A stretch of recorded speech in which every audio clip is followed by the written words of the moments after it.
tracker hunting coons at night. Gimli swinging axes, but his aim ain't right. Legolas is prepping, shooting buds off logs. Harlan's painting toenails, yelling at the dogs. Saruman's a neighbor's always causing grief, scheming in his tower like a backwoods thief. With the swamp behind and the mountains ahead, we're just good old boys doing what Gandalf said. Frodo's carrying the ring and it's dragging slow, but we're marching through the mud with a steady flow. Of Arrakis, it's me, Shia-Lud, your beloved sandworm of the desert. Many people are saying Paul Atreides, little Paul Atreides. I call him Pesky Paul. He's Al-Mahdi. People are calling him Lisan Al-Gaib. Pesky Paul's calling himself Muad'Dib. He said, Muad'Dib, I'm a little desert mouse, just a humble little desert mouse, and he is very tiny. I saw him. Middle-aged mutant ninja turtles, middle-aged mutant ninja turtles, middle-aged mutant ninja turtles. All of their shoes are from New Balance, and turtles used to battle all over New York. It was radical. Now they work late nights in customer support. It pays the bills. They would break dance in their teens, and now they use sleep apnea machines. Middle-aged mutant ninja turtles.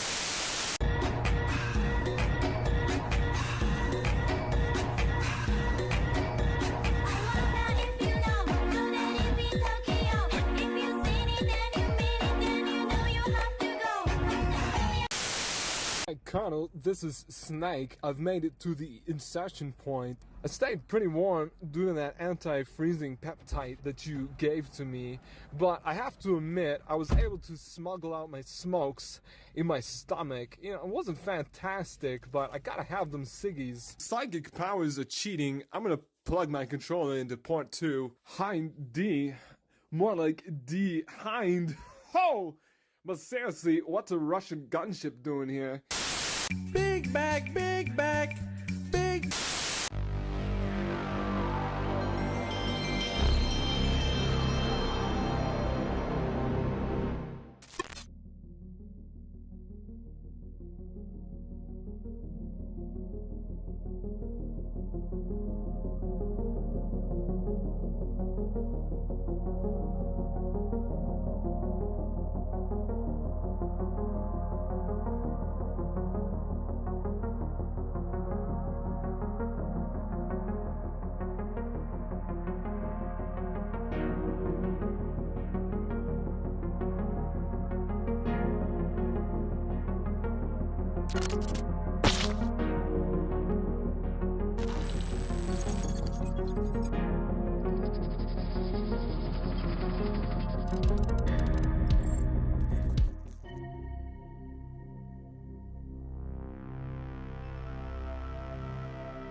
Hey everybody, welcome to Nerddom's Poll List for the week of August 6th, 2025. This is issue number 78. Let's talk some comics, let's talk some nerdy stuff, because we, in fact, did read a little bit. I know, it's shocking. I'm shocked to myself. We read a little bit. Yes, sir.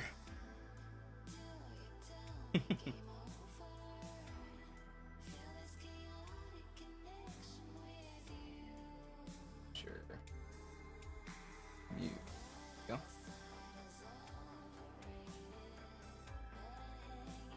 Very good. Okay. Yeah. Hope you guys had a great weekend. I did absolutely nothing. We just read a couple of comics right now. Right before... What up, Brett? Right before going live, we read some comics. So what I think I'm going to do to be able to get through my backlog of comics is read the comics in my backlog that is most relevant to this week's poll list. So that way I can actually talk to you guys about what's going on in the books rather than nothing. Because I felt like I've been lacking in there. But first up, let's charge up. Arrow, Elevate, Blue Raspberry. Get it going. Are we gonna sleep tonight? Yes, absolutely. Absolutely. Just woo. Yes, sir. Hope you had a good weekend, Brett. Hope you had a good one.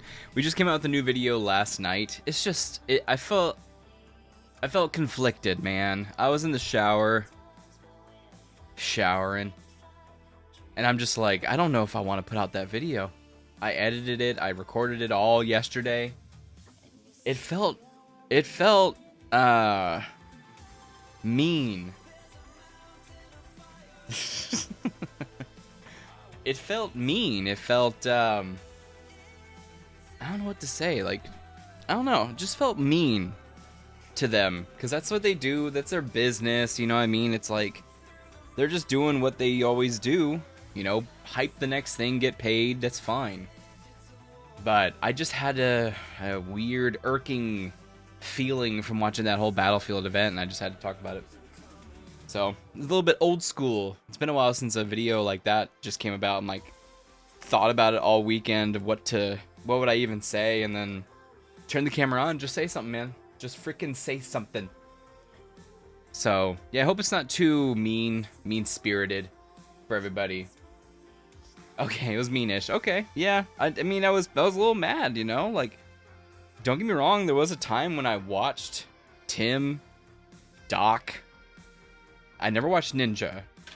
I never watched Courage JD.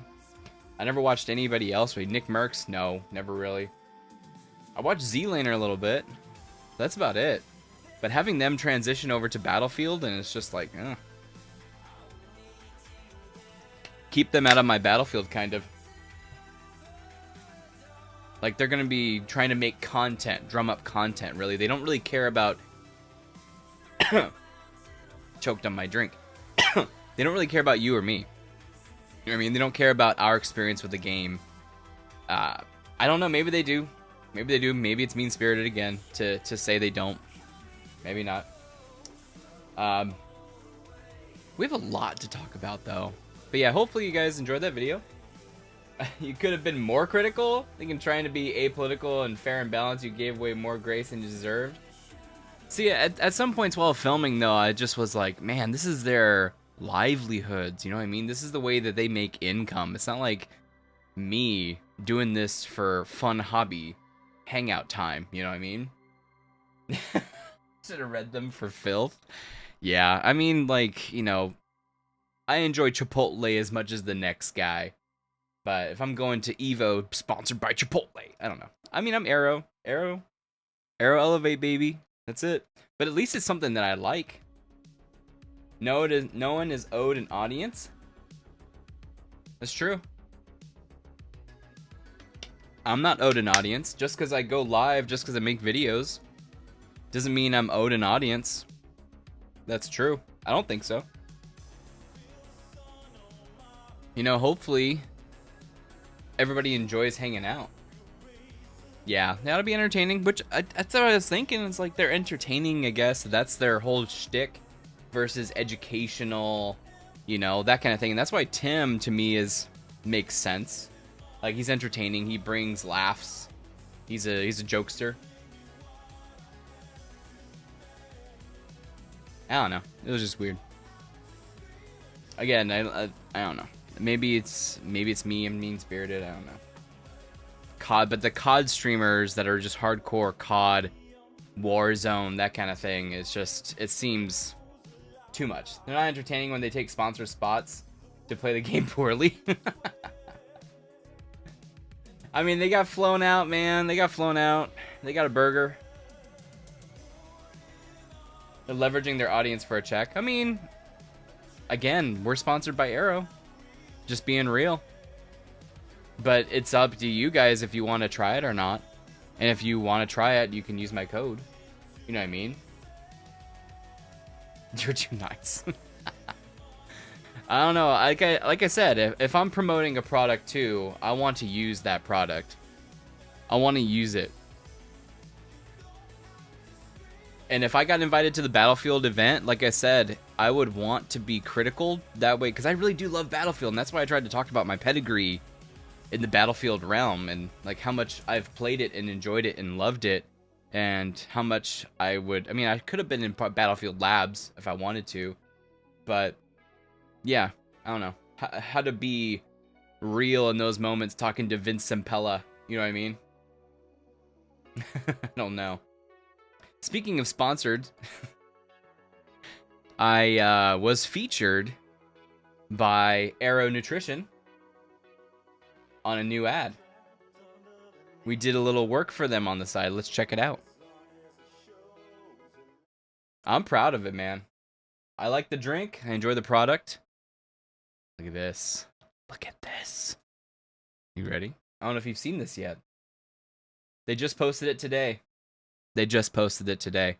Look, it's my color and everything. Can you guys believe it? It's my color. Here we go. Oh, I flubbed it. Clean energy hack sharpened my aim mid-match. Serious mental lag was holding back my reaction time and clutch plays. This blend of natural caffeine and electrolytes snaps you back into peak mode in no time. No proprietary blends or junk, no jitters, and no slump. Just pure energy and focus every single time. No joke, this clean Hell energy yeah. hack sharpened. By the way, follow on YouTube, Twitch, and Kick. Hell yeah. Thanks again to Aero, man. That's awesome. I enjoyed playing some Mecha Break. That was fun.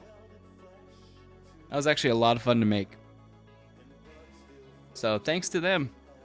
Thanks to them. Cheers. Hell yeah. Cheers. Yummy, yummy. Tasty. I'm telling you, blue raspberry is my favorite. If you like peach mango, it's all you. Have you heard about the Dune fall off? No, I haven't. What's going on with it? Let's see. I feel so fucking bad. I haven't played that game. I haven't played with you either. You know, I just hit up a dude. His name is Shadow Ranger. I didn't even respond to him today. I feel so terrible. We used to play Ready or Not all the time, man. We used to be on Ready or Not games all the time. And I haven't talked to him since December. It's sad, man. It's sad. I hit him up yesterday being like, dude, I'm so sorry. How's life been? But what happened? Is there something in the news? What happened? Let's see.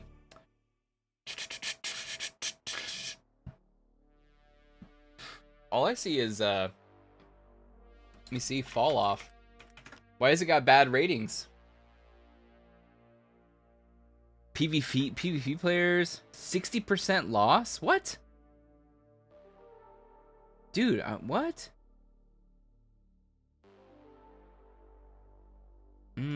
Player numbers. What do you think is causing it? Steam charts. Let's see. That's sad. Oh shit, yeah, you're right, 80. I'm just freaking blind, dude. There is right now, let's check it out. There is 25,000 players right now. Its 24-hour peak is 33,000. All-time peak was 2 months ago at 189. No content, bad endgame, tons of competition. I can see the tons of competition. Without a doubt. Look at that, dude. June? Yeah. That was prime time. I can see lots of competition. No new content, huh? Look at that. Jiggle, jiggle, jiggle. Bouncy, bouncy. Oh, man. 189,000. That's right when it came out, huh? It's tough, dude. I think it's tough for a survival MMO. Why's it got bad ratings? Your rig is struggling? Oh, man. You gotta talk to those Easy Tech associates, see if they can sneak some parts. New computer would be badass. New computer is useful. It's useful for gaming and also so much productivity. You can get a lot of productivity. Let's see. Let's check out Dune. Awakening. It's a good price. Yeah, it's my birthday. There you go. Mixed reviews. It pains me. Let's just say. Where are we at? When was this? July 18th. July 16th. My bad. It pains me to leave a negative review on this game. For hundreds of hours, I enjoyed this game. The RPG aspect for the Haga Basin and everything leading up to the deep desert is amazing. Top tier gaming, in my opinion. Then you hit the deep desert and realize that a lot of people up there have zero intention of playing the game and farming resources to build up a base. These people's sole reasons for playing the game is griefing. They roam in kill squads, recently labeled murder hobos. They roam the desert looking for anything that moves and completely destroy it. That Thopter you just spent a week building? Yeah, some jackass just blew it up, then made sure to lasgun it into complete destruction. This is fun for these people. They will laugh at you. They will tell you to stop playing the game. These people are going to kill this game. I have talked to over 40 people that have stopped playing this game due to the toxicity of the deep desert. Mornings were cool. Then the griefers found out there are a bunch of passive players just farming in the morning, so now they are on in the mornings too. I cannot condone this game, as it will cause your blood pressure to go up, and you will lose countless hours rebuilding and rebuilding and rebuilding. To play a game for over 200 hours and then essentially turn into rust is a huge disappointment. The game actually needs actual PvP, not a bunch of asshats shooting fish in a barrel. If you're a solo farmer, you cannot defend yourself. You either have storage or rockets. Also, this is Dune. Why don't the Orthopters have Holtzman shields? Did Funcom read the books? These rockets should bounce right off my Thopter, and lasgun should never shoot a shield. That would cause a flipping nuclear explosion. The deep desert is highly broken, unbalanced, and favors the worst kind of gamer mentality there is. Funcom needs to fix this. I cannot recommend this, or must be recommend this game until they do. I didn't mention the stability issues. If you have a system that's not very high end, you're going to struggle just keeping the monster running. My game crashes daily. I have to revalidate the game files every single time. It takes about a half hour to get back into the game. Holy cannolis, Batman. No one likes resource heavy PvP. That's because you gather and then you just die, right? MMO that doesn't currently have MMO cancer. Well, too late, I guess. This is just one person, this last one here. So firstly, the game is beautiful. The world is huge and immersive. I do not buy games just because they are pretty. I think this game isn't ready. Should have stayed in testing, so much that I have made a list as I played. It's not intuitive to user-friendly. Reluctant clicks are annoying. PvP mandatory. The F you say. I'll never do it. Bank locations would be nice if they also available in trading posts. Last trial, only one at a time at a server. And it's a PvP zone, you say. You can have all the powers, talents, all the things and stuff. Some extra ability slots would rock. I found it difficult to see full inventory at bases, constantly running around, tallying up what you have, what you need, and what you need to spend the rest of the time farming. Taxes, always a joy. Yeah, I didn't like that shit either. Dude, my base is probably taxed to hell now. I haven't played in so long. If you can't, it's actually gone. My base is gone, right? Because I didn't log in for a while, and those batteries my base is gone. So all my shit's gone, huh? I thought this game would only be beautiful to explore, but I also got a lot of fun to navigate its facets. Gotta collect them all. Nah, I'm good. I decided to log in and bank things for my property. 2 hours later, I was getting errors and couldn't play. Your base is probably gone. Yeah, exactly. Don't buy it. A 437-hour warning. I've sunk 437 hours. Now, mind you, I have played Hell Let Loose for 617 hours over the course of like 5 years. This person has played 437 hours of this game within 2 months. Holy crap. I have the best gear, max level, and had done it all solo. Listen to me. Do not waste your time or money. This game is a trap.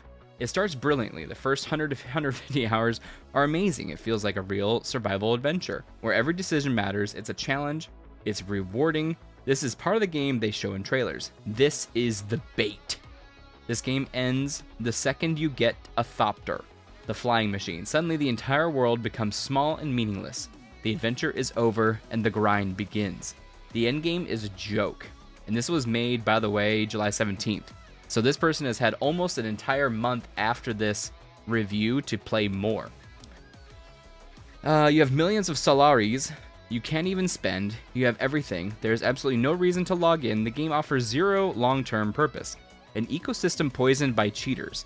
To make matters fundamentally worse, the entire game is poisoned by rampant cheating and exploit abuse. The servers are plagued by players using glitches and third-party software to gain an insurmountable advantage. These cheaters operate without consequence, holding on to everything they gain while the developers do nothing. They control the game's economy and key resources, making a fair playing field for normal players an absolute fantasy. Broken, toxic PvP. The toxic environment bleeds directly into PvP, which is absolute trash. It's not about skill, it's about which guild can bring more people to a fight. As a solo player, you will be constantly steamrolled by groups of 5 or more who are too scared to fight alone. There are no duels, no arenas, just cowardly gank squads and guilds who use the game's rampant exploits to block off resources with indestructible bases. PvP is the sole reason I play any game that I can assure you is the sole reason I play any game, and I can assure you this is not PvP for competition or skill. If you are someone who enjoys real PvP, where skill is required and you can stand out as a strong player in PvP and good builds, it simply isn't. This game's PvP is more for people who aren't very good in competitive games and PvP and have a lot of friends in the same boat that play the game with. Damn. Your progress can vanish instantly. On top of the design failures, the game is fundamentally broken. But be prepared for insane, game-breaking bugs that can erase your progress in an instant. Jesus. You can randomly lose your entire inventory and all your stuff in game-breaking bugs that are just going to occur randomly at any given time. These aren't minor inconveniences, they are catastrophic losses for hundreds of hours of work, and when it happens, nothing is done. There's no support, no item restoration, your hard work is gone forever, and the developers offer silence. I've done everything there is in Dune Awakening. My reward was the realization that I completely wasted my time in a broken, poorly managed game. Let my 437 hours of regret save you from making the same mistakes. And by the way, he has played in the last month. It looks like an additional 7 hours, because he's now 444 hours of playtime. So, holy crap. Skill-based PvP like an extraction shooter component. I can see like arenas, you know, imagine different arenas that you can do. You can kind of like World of Warcraft. You can team up with people and get into an arena fight. Or Battlegrounds. What about Battlegrounds, dude? Oh my god. Oh my god. They haven't created like a BG for Dune? Fighting over resources? You have the story right there for it. Fighting over resources and then having the different groups fighting over each other. Like what? Oh my god. Oh, that would be sick. Is it supposed to be in the game? Are BGs supposed to be in the game? Because we used to play BGs in World of Warcraft, man. BGs were awesome. I like BGs more than arenas, and I keep saying BGs. I'm gonna slip up and say something else. I'm gonna slip up and say something else. It's just sandbox PvP and it sucks. I don't want to do that shit. How many hours you got in there? That's fucking terrible, dude. And you dropped a hundo on there, man. And lose it when I log off. Yeah, exactly. Jesus, man. So it looks like people are really griefing at that one. They got Take My Points, 70 views, 45 votes, lots of up votes on those. Yeah, lots and lots of up votes. That's insane. I'm sorry, man. I'm sorry that happened. That's sad. That breaks my heart. I'll look when I log out. Oh, shit. Okay, no worries. But hey, speaking of losing money. Fantastic Four is at a lifetime gross of $208 million. And when looking at that, the worldwide intake, by the way, and that's domestic, my bad. The worldwide intake is 378.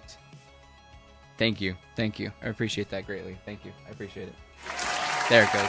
Thank you. Thank you. The worldwide take is 378, and by the way, we aren't sure if that is the amount that they actually go home with it. What up, Lewis? It's good to see you. How are you?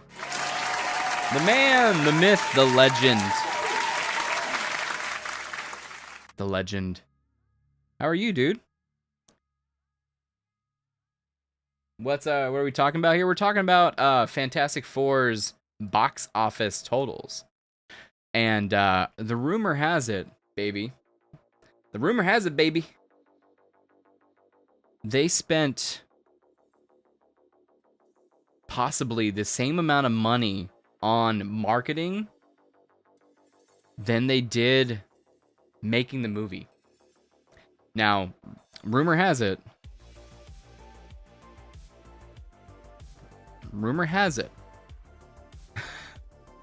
I am like flabbergasted. I don't want to say it. So they may only walk away with like $100 million profit, if that. They marketed the shit out of this movie. It's insane, dude. That's what I heard. I heard $200 to $300 million, and I heard this from my local comic shop. So if they have only taken home $378 million and they spent $400 million or even $300 million, that is not looking good, man. And also, I mean, it could be hearsay, but even their friends, I enjoyed it too. I enjoyed it. I thought it wasn't bad. I mean, if anything, it's been the best thing that they've come out with in a long time. I mean, Thunderbolts was good too. Man, but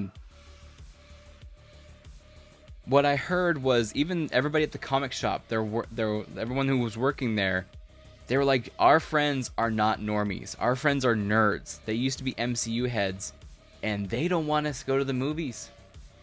They aren't going to go to the movies. They don't care. They do feel like it's homework. It should have been a show. It was so good, but needed 4 to 6 hours worth of story with those characters in their world. Yeah. Also, I forgot who was mentioning that. Like, I think it was Superior. The comic book really did fill in a bunch of material. You're missing 30 or 40 minutes was in the comic book, Brett. The comic was the entire story that was the introduction. Talking about Mole Man and shit. Galactus could have more. Yeah, Ralph Ineson was perfect. He was insane. He was great. The build was amazing. He looked awesome. I love how that he's just walking across buildings and just slamming them for no reason.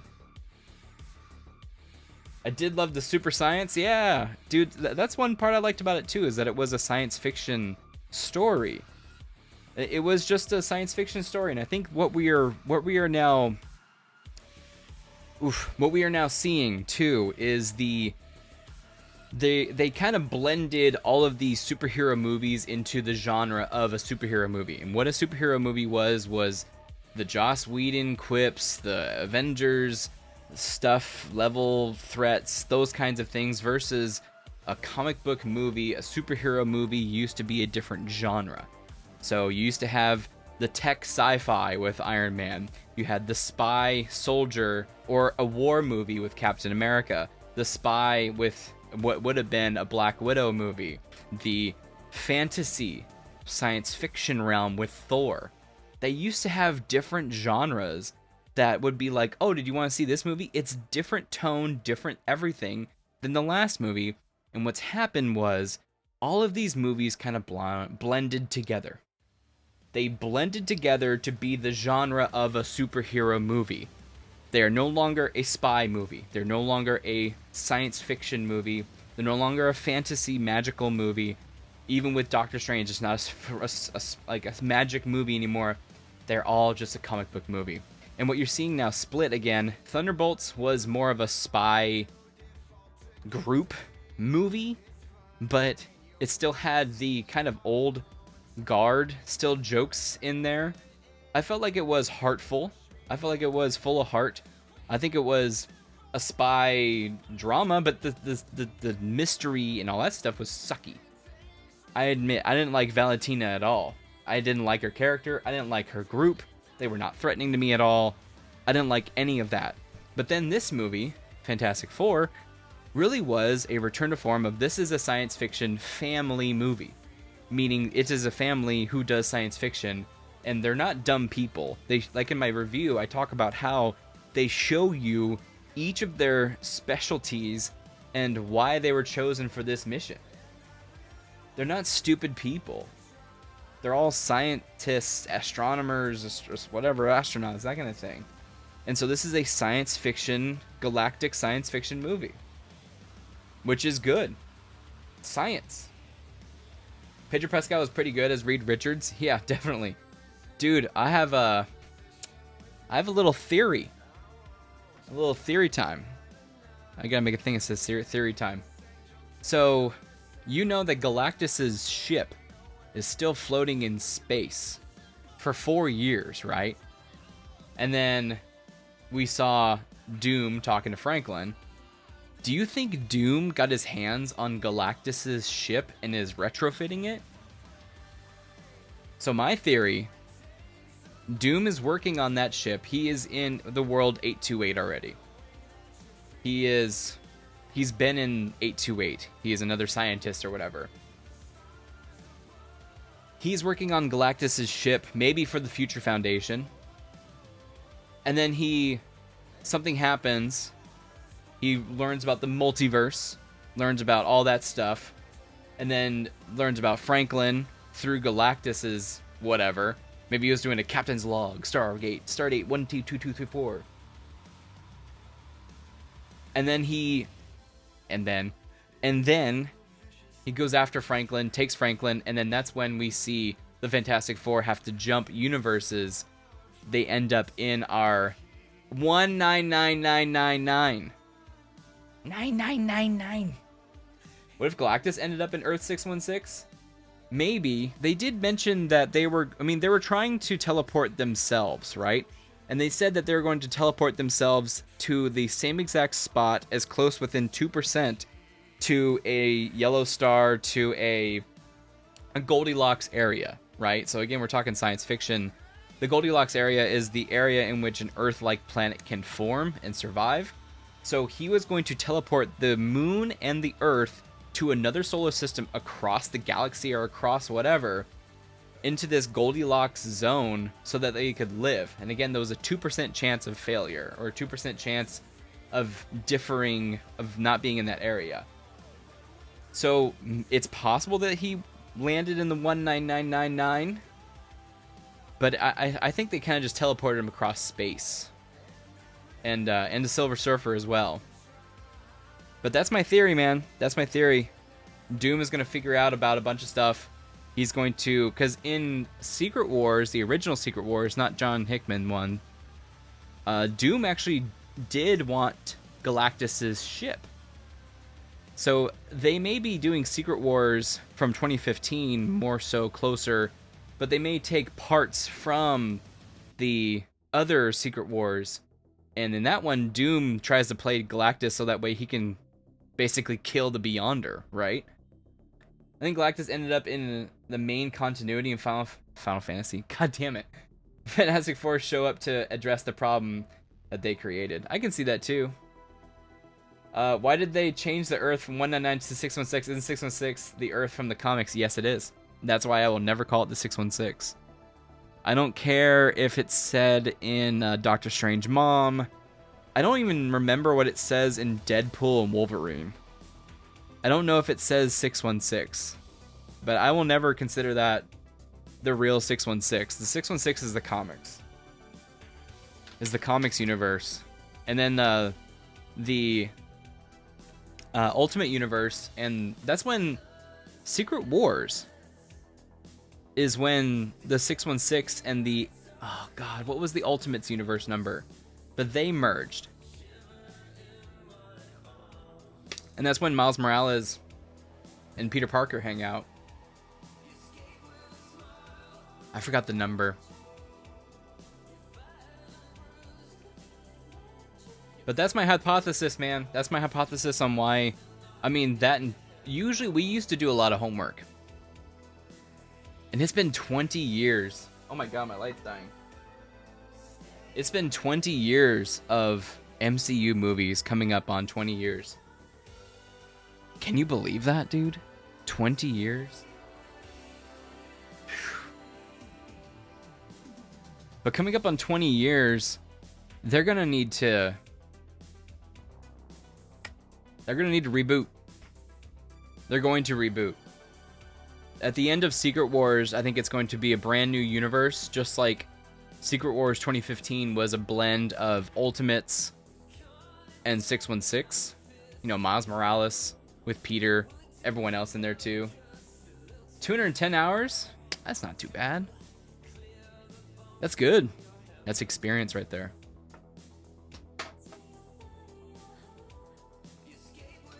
As always with gaming, most important thing is if you're having fun. If you're having fun. But dude, yeah, there's gonna be a reboot. After Secret Wars, there's gonna be a reboot. They're gonna recast. And we were talking about that at the bookstore too. It's like, comic book fans are kind of used to a new issue 1. I'm not sure how movie fans are gonna be. Do you guys think audiences are going to be okay with someone new playing Tony Stark? But that's what's going to happen. And the second part that needs to happen is they need to lower these budgets. They need to figure out some way of lowering the budgets. Most likely, they may try to cast no names. Kind of like what they did with Legend of Zelda. Because the characters should drive the viewership more than the star in this case. You know, build up the characters.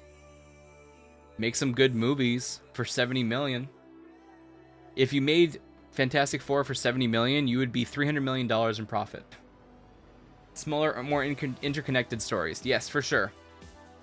The world doesn't always have to be on the line, right? There doesn't always have to be a beam in the sky.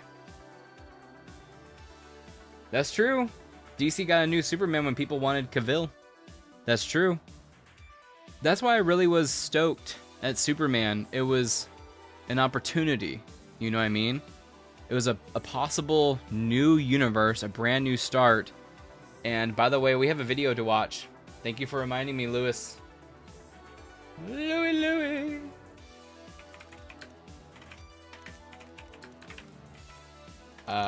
Canon.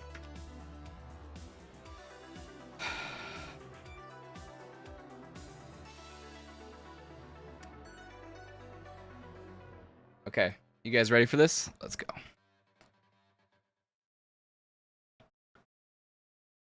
Why can't we hear it? Okay. With the exception of Justice League. Now, Okay. the truth is, almost all of Peacemaker is canon, with the exception of Justice League, which we will kind of deal with in the next season of Peacemaker. Nothing for sure is canon unless you see it in Creature Commandos Forward for the DCU. Now, in Creature Commandos, you'll hear them talk about things that happened in Suicide Squad or Peacemaker. Well, then those things automatically become canon. The truth is, almost all of Peacemaker is. So, I thought Superman was okay. Fantastic Four was better in my opinion. I liked Fantastic Four a little bit more too. And it may be just my aversion to James Gunn. And that might be why. But according to him, to make things even more complicated, Is canon, with the exception of everything in Justice League. Everything in Peacemaker except for the Justice League showing up is canon. Which we will kind of deal with in the next season of Peacemaker. Nothing for sure is canon unless you see it in Creature Commandos Forward for the DCU. Now, in Creature Commandos, you'll hear them talk about things that happened in Suicide Squad or Peacemaker. Well, then those things automatically become canon. Okay, so when we see the trailer for Season 2 of Peacemaker, Rick Flag Sr. talks about Peacemaker killing Rick Flag Jr. And that is from Suicide Squad. And I don't remember... I didn't watch Creature Commandos, man. I didn't watch Creature Commandos. And I'm probably not going to. I'll probably just Wikipedia it. But I don't know if they actually talk about Starro in Suicide Squad in that show. You guys are going to have to let me know. But he is making canon kind of confusing. And do you guys care about canon? Do you care about when things break canon? Or is it okay to break canon and just have movies? What do you guys think? James Gunn's putting too much on himself in DC. I agree. I agree with that. Yep. It doesn't feel like to me, none of it feel. Now, everyone says too, when you're writing characters, there's always going to be some part of you that gets fed into the characters, right? And I'm like, can you write something else that's not just you? Can you take yourself out of yourself and write something like a different character? Rather than you put yourself into this character, rather than this character is just a part of you, if that makes sense. That's where I think a lot of writers have a problem. DC needs to figure out what it wants to do. Personally, I think they're at their best just doing Elseworlds movies that don't connect to anything, just standalone movies and shows. That's tough. I adore their animated versions of some of the best comic stories, like The Dark Knight Returns. I love that Peter Wellers plays Bruce. It's such a great voice. And then the dude from Lost playing Joker. Oh, fantastic voice acting. I love it. So good. Let me see, The Dark Knight Returns. I'm probably going to get hit by it, but I don't care. Dark Knight Returns. Tunnel. Yeah, so good. Oh my god.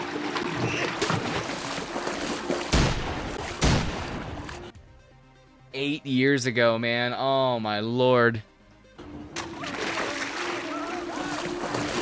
I just want to get to the part where he's got the freaking batarang in his eye. He says, no more. And he says, make me. Oh. You're in trouble now. So good.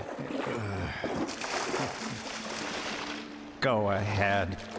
Say this has never happened to you before. Shut up. Make me. Come on. Finish me. So good. I'm going to cut it right there. Such a good scene. I mean, yeah, it was all laid out in the comic for sure, but the way that they acted out, oh. Is it Peter Weller or is it something else?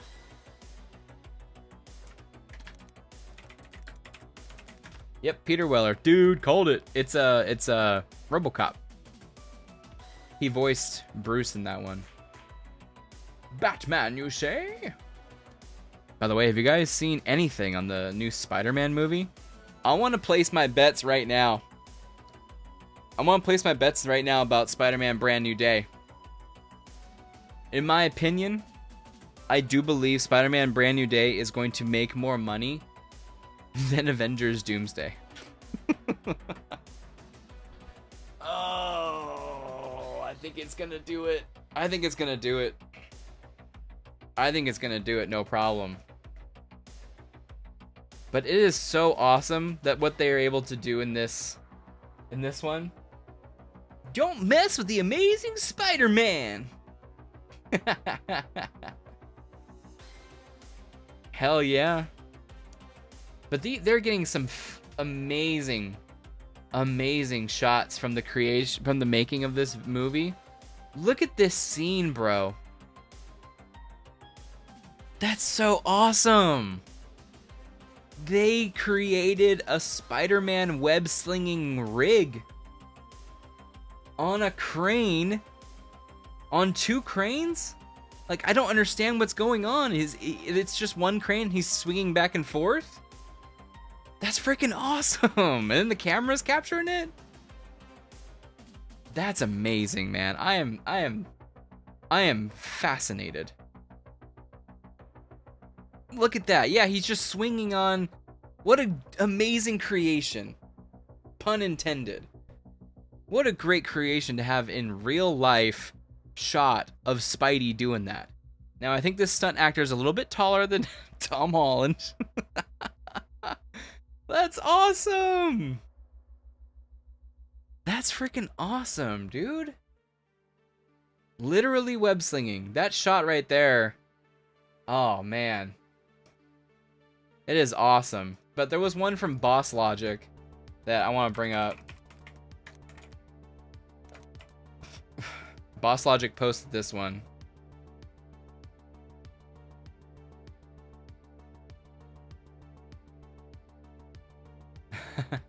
So this was an actual picture? I want to try to find the original post.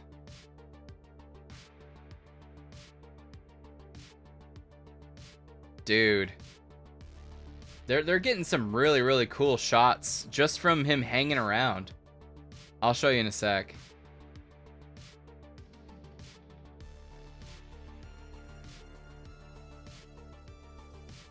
Dang, dude. I'm trying to find the original post.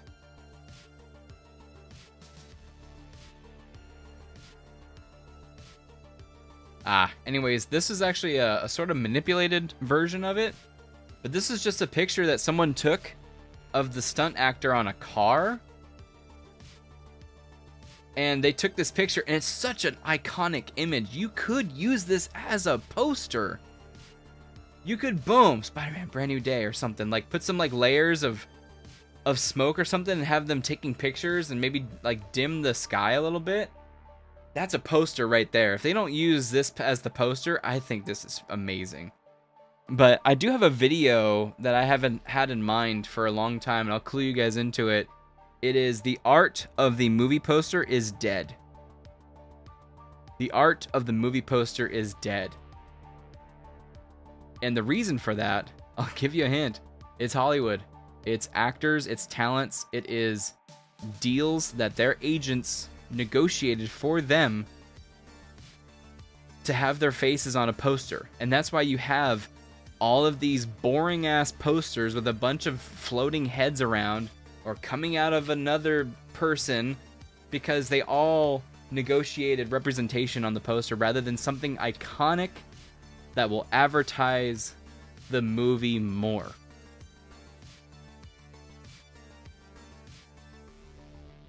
Like, in our darkest times, Spidey is there, or something, you know what I mean? I don't know, man. I don't know, it's a sad day. Like, this one too, this one could be made into a nice poster with him on top of the car. And that's him flying. But this was just a shot, and he manipulated, he added this crowd, and he added this crowd right here.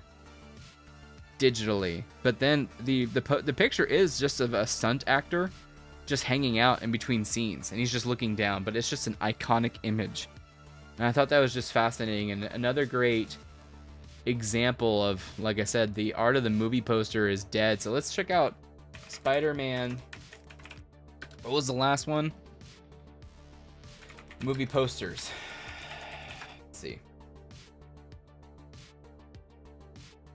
Yeah, No Way Home. I mean, that's not bad. This one's bad.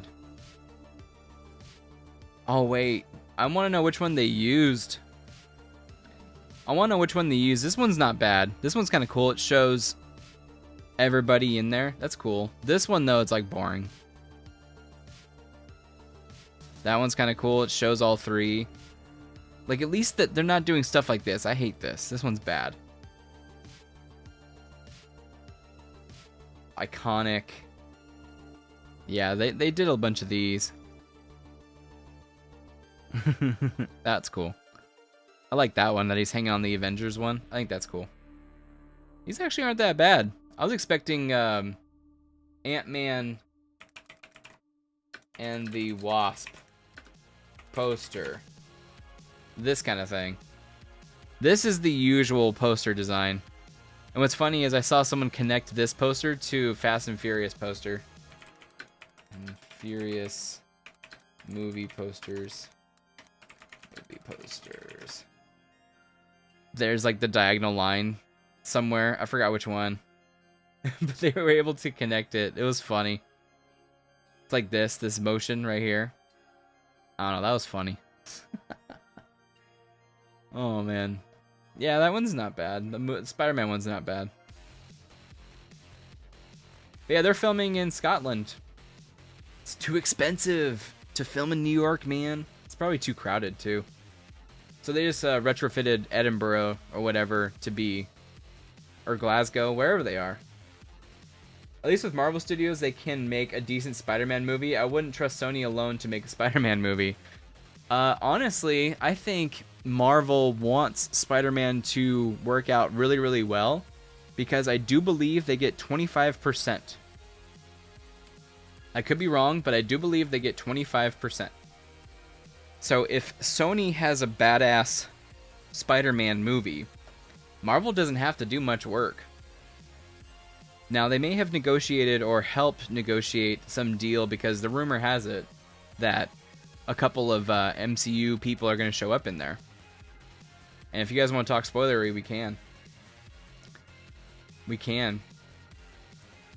Fantastic Four is said to be an important franchise for the MCU despite bad omen box office reports. I'm sure they are. They're first family, man. Their story is integral? There we go. To the overall Marvel story. Sony made those terrible Spider-Man villain movies. They did. I'm curious if Marvel got a cut of those too. But I do believe that they get 25% of a cut with this Spider-Man. But I don't believe they get a cut with those movies. Maybe they do, I'm not sure. Today we had an earnings call, but Disney's Bob Iger said that Fantastic Four had successfully launched this important franchise into the Marvel Cinematic Universe, which could indicate that more Fantastic Four, what did I say, Final Fantasy? Movies are in the early planning stages. Even if they aren't, we know that the main characters will return for Doomsday and Secret Wars, because the 2015 Hickman Secret Wars is all about it. Look at that, Horror Unleashed. We got some strippers and clowns there. Is that what we got going on in Vegas? We got some strippers and clowns. We continue to be focused on creating new IP. What? That's not... Fantastic Four has been around forever.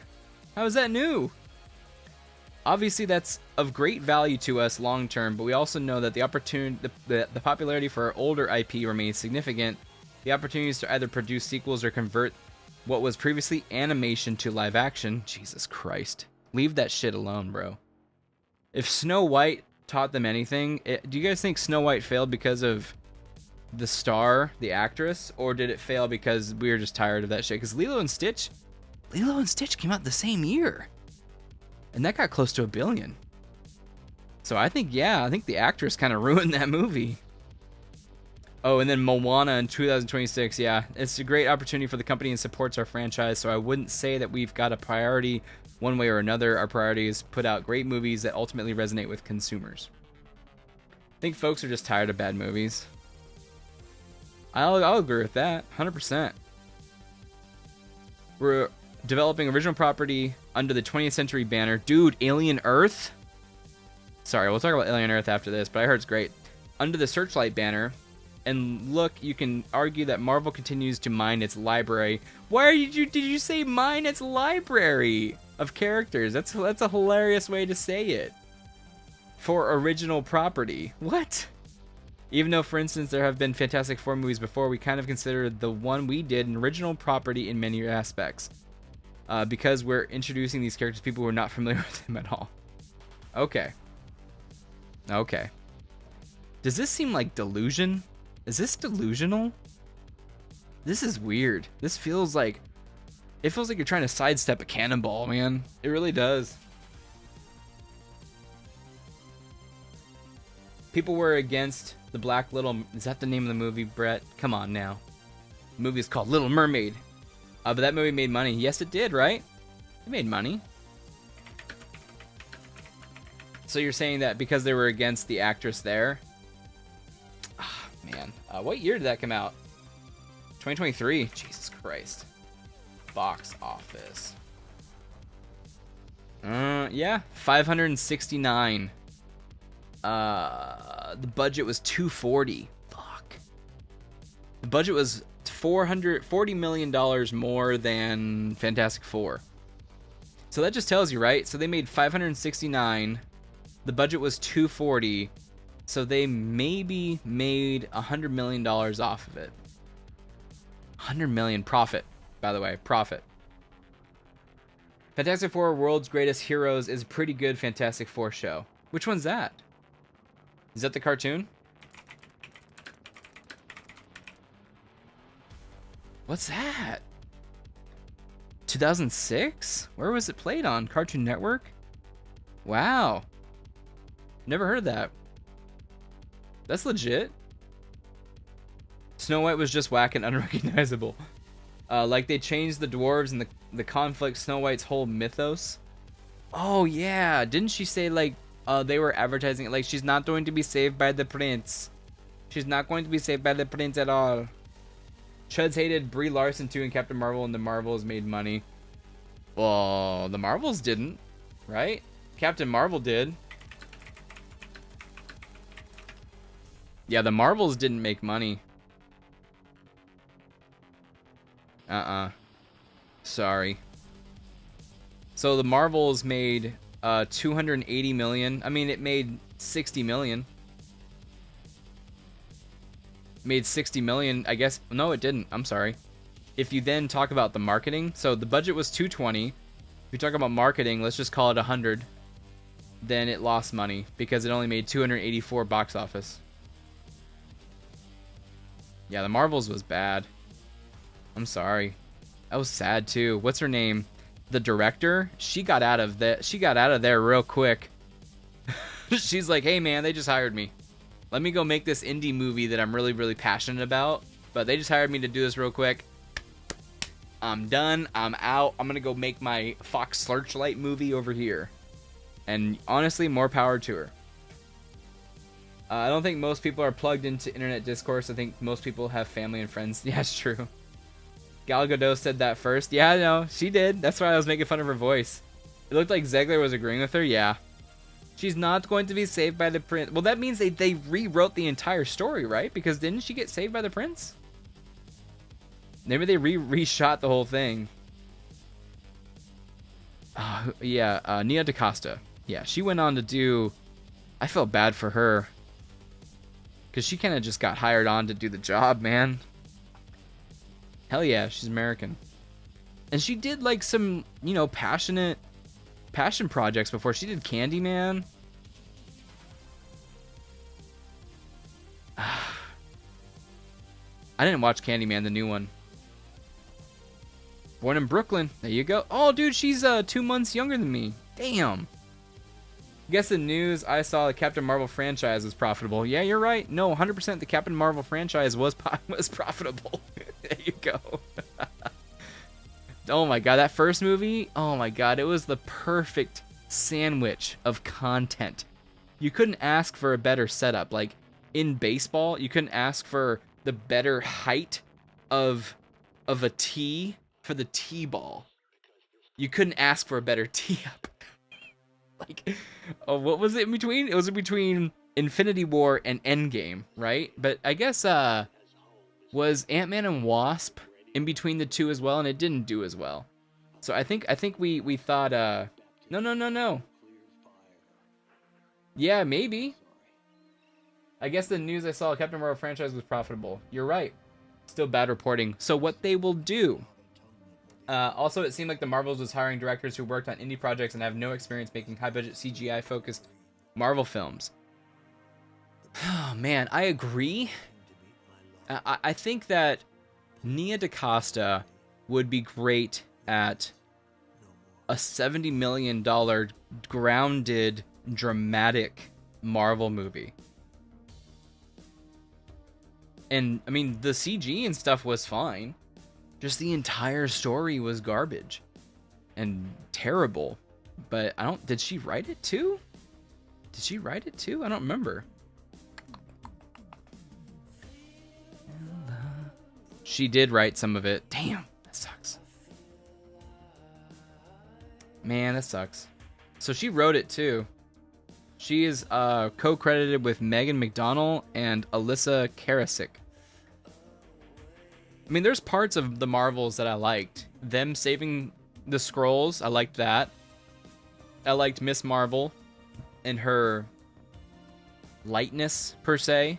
I don't like what they did to her powers. I don't think that's cool. Let's see. Yeah, Feige got in the way. Dude, he came in late, too, in the project. I think he took over for somebody, right? He didn't direct the whole thing. Yeah, and you did get tricked into thinking the Marvels made money. You're right. So what certain journalists will do, They will frame certain things for their argument for their side. They will frame something for their side. So they will say, I don't know what the article said, but they will say, oh, these people hate this movie so much, but here the Captain Marvel franchise actually made money. So what they're trying to say is like, oh, just keep going, who cares about what they say, but it's like, that one made money because of placement, and the lead-in to that movie was Infinity War, and freaking Nick Fury looking at his pager calling Captain Marvel. So when you see that as a tag at the end of Infinity War, you expect her to come in and wreck shit. You expect her to be like a force to be reckoned with. And she is an endgame for that 1 minute. Oh my god, you expect it to be super important to the overall narrative of the story. And she's not that important. Gosh, that sucks. Sam Raimi could have made a better Doctor Strange movie if Feige got in the way. Do you guys think Feige's on his way out? He has 2 years left in his contract. He wants to go to Star Wars. He wants to go to Star Wars. I'm just saying. He likes Star Wars more. I feel bad for Nia DaCosta still. I still feel bad. What's her next project? Let's just shout it out. Hedda? And then 28 years later? Bone Temple? No way. Like in the same way Kathleen Kennedy is going out. Yeah, exactly. Hey, what's his name? Mike Zero. He's got a lot of subscribers and views. Kathleen Kennedy is on her way out, man.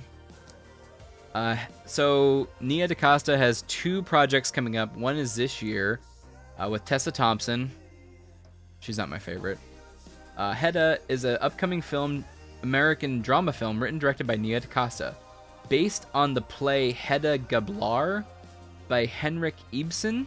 Tessa Thompson stars as the title role and is producer on the film as well, with Imogen Poots, Tom Bateman, Nicholas Pinnock, and Nina Haas. The film is scheduled to premiere at 2025 Toronto Film School. Is announced at... What is it, though? We don't know what it is. I guess the story is Hedda Gabler. Written by Norwegian playwright... What's the story?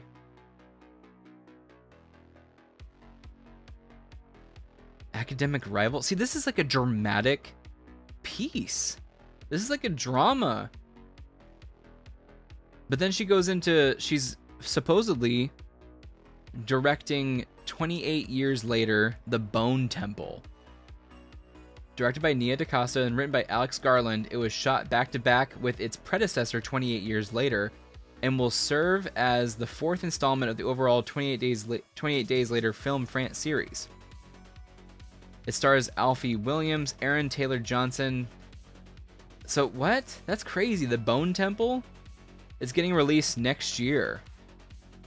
That's crazy. So Alex Garland shot this one. Oh no, Danny Boyle directed this one, and then she directed a movie right after him.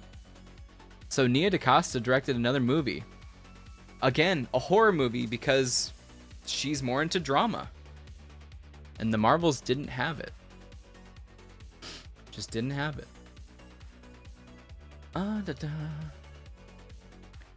Rumors point to surprising team up performance. What?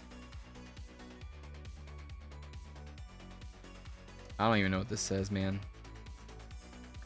We are now exactly 500 days away from the release of Avengers Doomsday. 500 days away? When?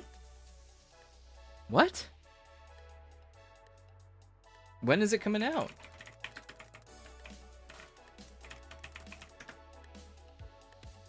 Is that 500 days? I guess it is. December 18th, 2026. Jesus. Reported that Yelena Bolenova would have actually been a part of Sam Wilson's team in Doomsday. This led to speculation that Thunderbolt's new Avengers may disband and possibly even taken off the board early by Doctor Doom and some other powerful enemy. Won't be an official American company. Oh, okay, so he's just gonna be Sam Wilson. I don't care. The Marvels was a comedy. She also directed Candyman. Yes. Yes. So she is definitely more so suited for like a smaller budget dramatic role, man.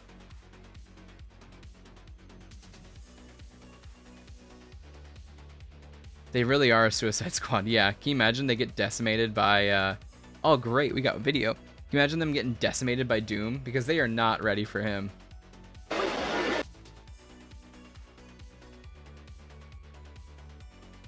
Dude, that's awesome. Look at that. Hell yeah.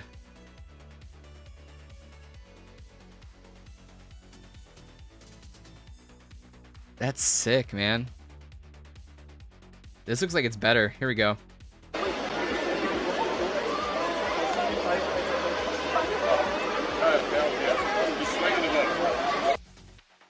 Boom. I love that it's practical. I love that it's practical.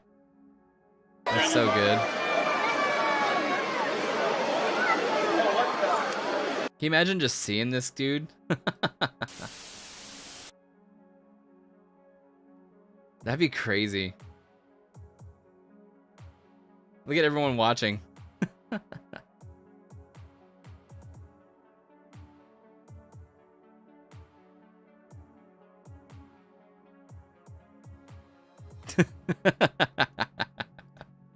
Oh, it's so rad. Okay, so the Punisher also has set photos that are leaking. Looks pretty good, man. Looks pretty good. Looks like the Punisher to me. I don't know about that, Johnny. Kind of looks like the Punisher to me. It ain't too much to talk about, really, there. Right here, there's the new Punisher outfit. Looks good. Looks good. What the hell is this?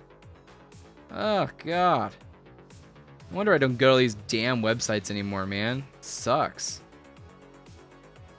Hairstyle, a little bit crazy. A little crazy Frank. Whatever happened to those other characters Marvel introduced, like the Eternals or Shang-Chi? Well, the Shang-Chi is a part of the Avengers because he was talking to them at the end of Shang-Chi. Obviously. Nah, they forgot about Shang-Chi. Moon Knight. Oscar Isaac said something recently. Let me see if I can find his quote. Potential return. Here we go, a day ago. Is Moon Knight gone for good? Oscar Isaac finally speaks out on if he'll make his return as one of the most controversial heroes in the MCU. Yeah, because he freaking kills, right? Perhaps no MCU character can better be described as controversial than Oscar Isaac's take on Moon Knight, and this is Heroic Hollywood, by the way. Many fans of the character's comic incarnation absolutely despise the Disney Plus series. Dude, I was going to talk to you guys tonight. I just read this issue of Fist of Khonshu, Moon Knight. Fantastic. Was awesome. I can't wait to talk to you guys about it. So sick. Other fans see it as an absolutely trippy triumph. Being one of those few gems in the rough of the MCU's growing years, it is not a gem. I'm sorry. My opinion. The title's left fan critics like perplexed. Marvel's decision how Oscar Isaac's return. Finally decided to speak out about not making his expected return as the character. Of course, he couldn't exactly tell fans the exact details when it comes to plans of Mark Spector. However, he did tease that Moon Knight could be making an appearance on the silver screen sooner rather than later. We'll see. Maybe one day. That's it. During a recent convention appearance captured on TikTok, or in a movie, we'll see him return. That's it. So it's possible. I don't know. Do you think Moon Knight would be with Doom stuff? I guess he's helped with. He helped with the vampires and stuff. But Moon Knight Street, man. He's definitely street level. I guess so is Spidey to a point. I guess so is Spidey to a point. But dude, this book, I just read this issue, and he faces a character known as Cleaver, who comes from Valheim, who is working for the oh my god. Why do I keep saying Azeroth in my brain? I'm getting tired. I'm getting tired.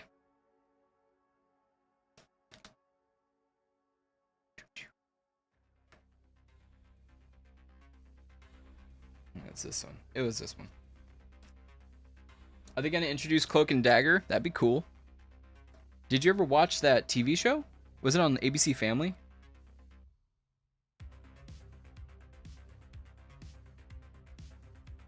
I remember when they were introducing that at Comic-Con, dude. Oh man, I remember when they were introducing that and they were getting ready for Squirrel Girl. The show was good. See, there you go. Was it on ABC Family? It's on Hulu, right? Or Disney Plus?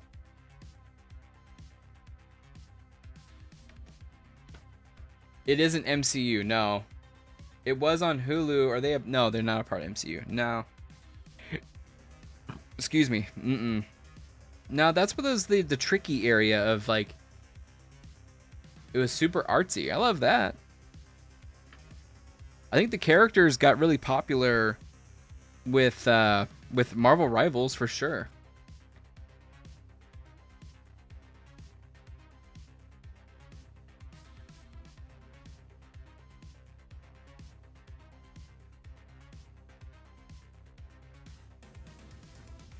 I'm trying to find the part. So it's kind of cool, this comic right here.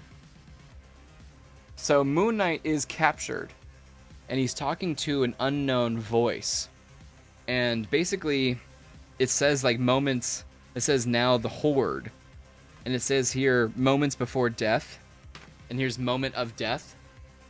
So Mark Spector dies all the time. He's getting stabbed in the chest by the Carver, and the Carver is basically working for her sword, because her sword got her out of a sticky situation while being basically invaded on Valheim, or Vanaheim. I think it's Vanaheim, I'm sorry.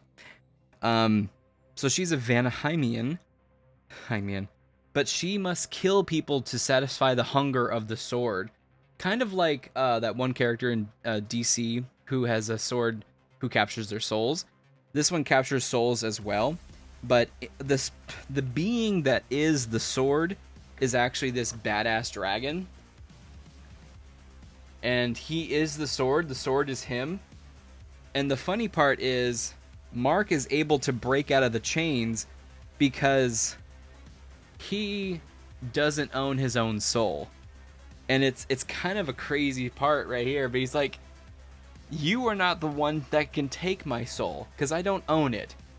And then Khonshu comes out of nowhere. He's like, what's a dragon to a god? And Khonshu goes, yo, what are you doing with my soul? This is my bitch. And he basically takes down the dragon, but Khonshu makes a deal with the dragon, or Mark makes a deal with Khonshu. He says, Father, I need him. I need something. And he says, what are you going to need with this blasphemous piece of shit? And he goes, your knight needs a sword. And so he pulls the sword out of his belly. And then she is confused because everyone that she's killed has been absorbed into the sword. And then he says, I have done something that your master has not. I have freed you from this mission, and now I have a sword. It's pretty freaking cool, man. I liked that issue a lot. It was so cool. And now Moon Knight has a sword that he can use in his fight against, what's his name? Achilles. I have it. Fairchild. So Achilles Fairchild is actually an Asgardian who is basically selling drugs on the street. He's selling drugs on the street. It's my bitch. Maybe they can reintroduce them to the MCU, us against the world. Whew. That'd be cool. I'm down for that. How would they do it though? They're street level?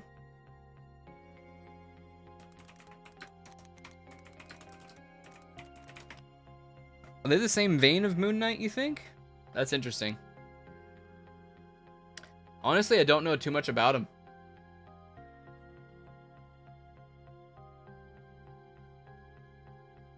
Injected with synthetic heroin? Oh, dude, you could totally bring them into like the Moon Knight universe. If they should just create a Moon Knight Midnight Suns universe, like the Daredevil has a universe. I think that would be awesome. Injected with the synthetic heroin that gave them the twin superpowers of light and dark force control. Dagger can create daggers of light and use her power to heal, while Cloak can teleport and turn intangible through the dark force. Which is why he had a problem with what happened with Blood Hunt last summer. Both draw powers from the emotions of those they touch, Dagger through hope, Cloak through fear. It's cool, man. 2 seasons? That's not bad. Self-titled live-action television series set... It does say it's set in the MCU. That's Wikipedia, though. It could be absolute hogwash. Ty Johnson. Olivia Holt as Tandy Bowen. Additionally, Joseph and Holt reprised their roles in the 3rd season of Runaways. Oh yeah, Runaways was a show too. I remember that. Bill Mantlo, after a visit to the Ellis Island, he kind of came into the night and it was all silent and my mind was blank and pursued as their powers. Interesting. So they first appeared in Spider-Man. That's cool. So that's what I mean. You can introduce them into any street level story. You know, some crazy synthetic drug. And then all of a sudden they got these powers. That'd be kind of cool. Something related-ish. Okay, let me get the pull list. And then we got a really awesome knick-knack. Really awesome.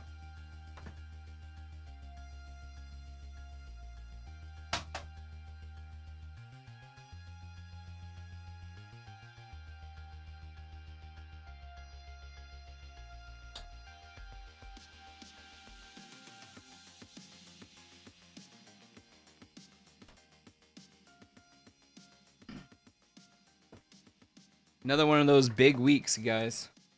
We're going to have a couple of slow weeks, but this is a busy week. So what I'm going to do is read what I think is most important to what's coming in. We're going to see the pick of the week. Here, maybe that one. Good. That one's good. A lot of good books. A lot of good books. I miss my LCS. What you can do too, and I know it's money and it sucks. I have my Comic-Con pins still here. That's funny.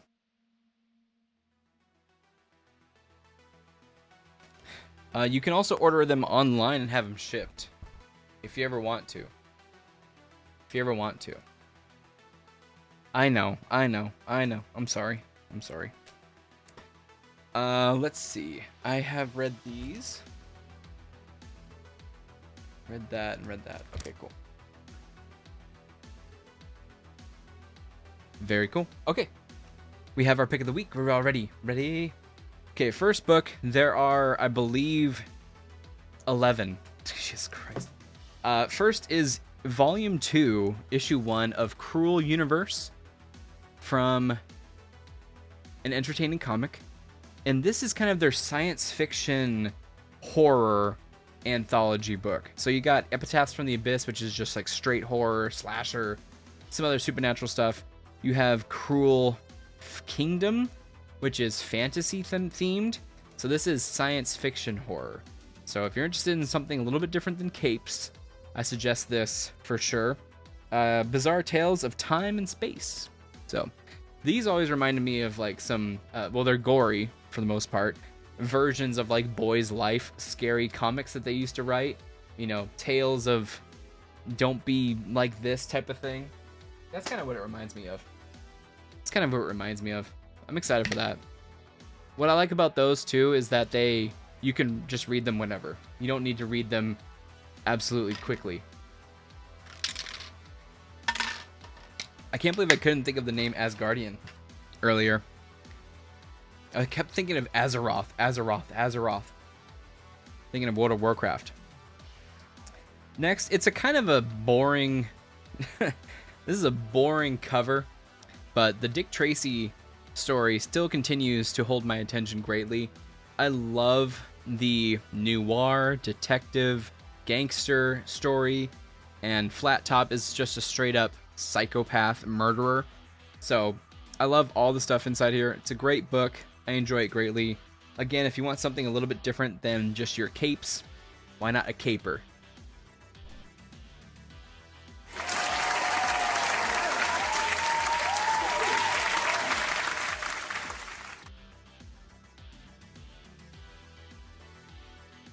Thank you. That one's good.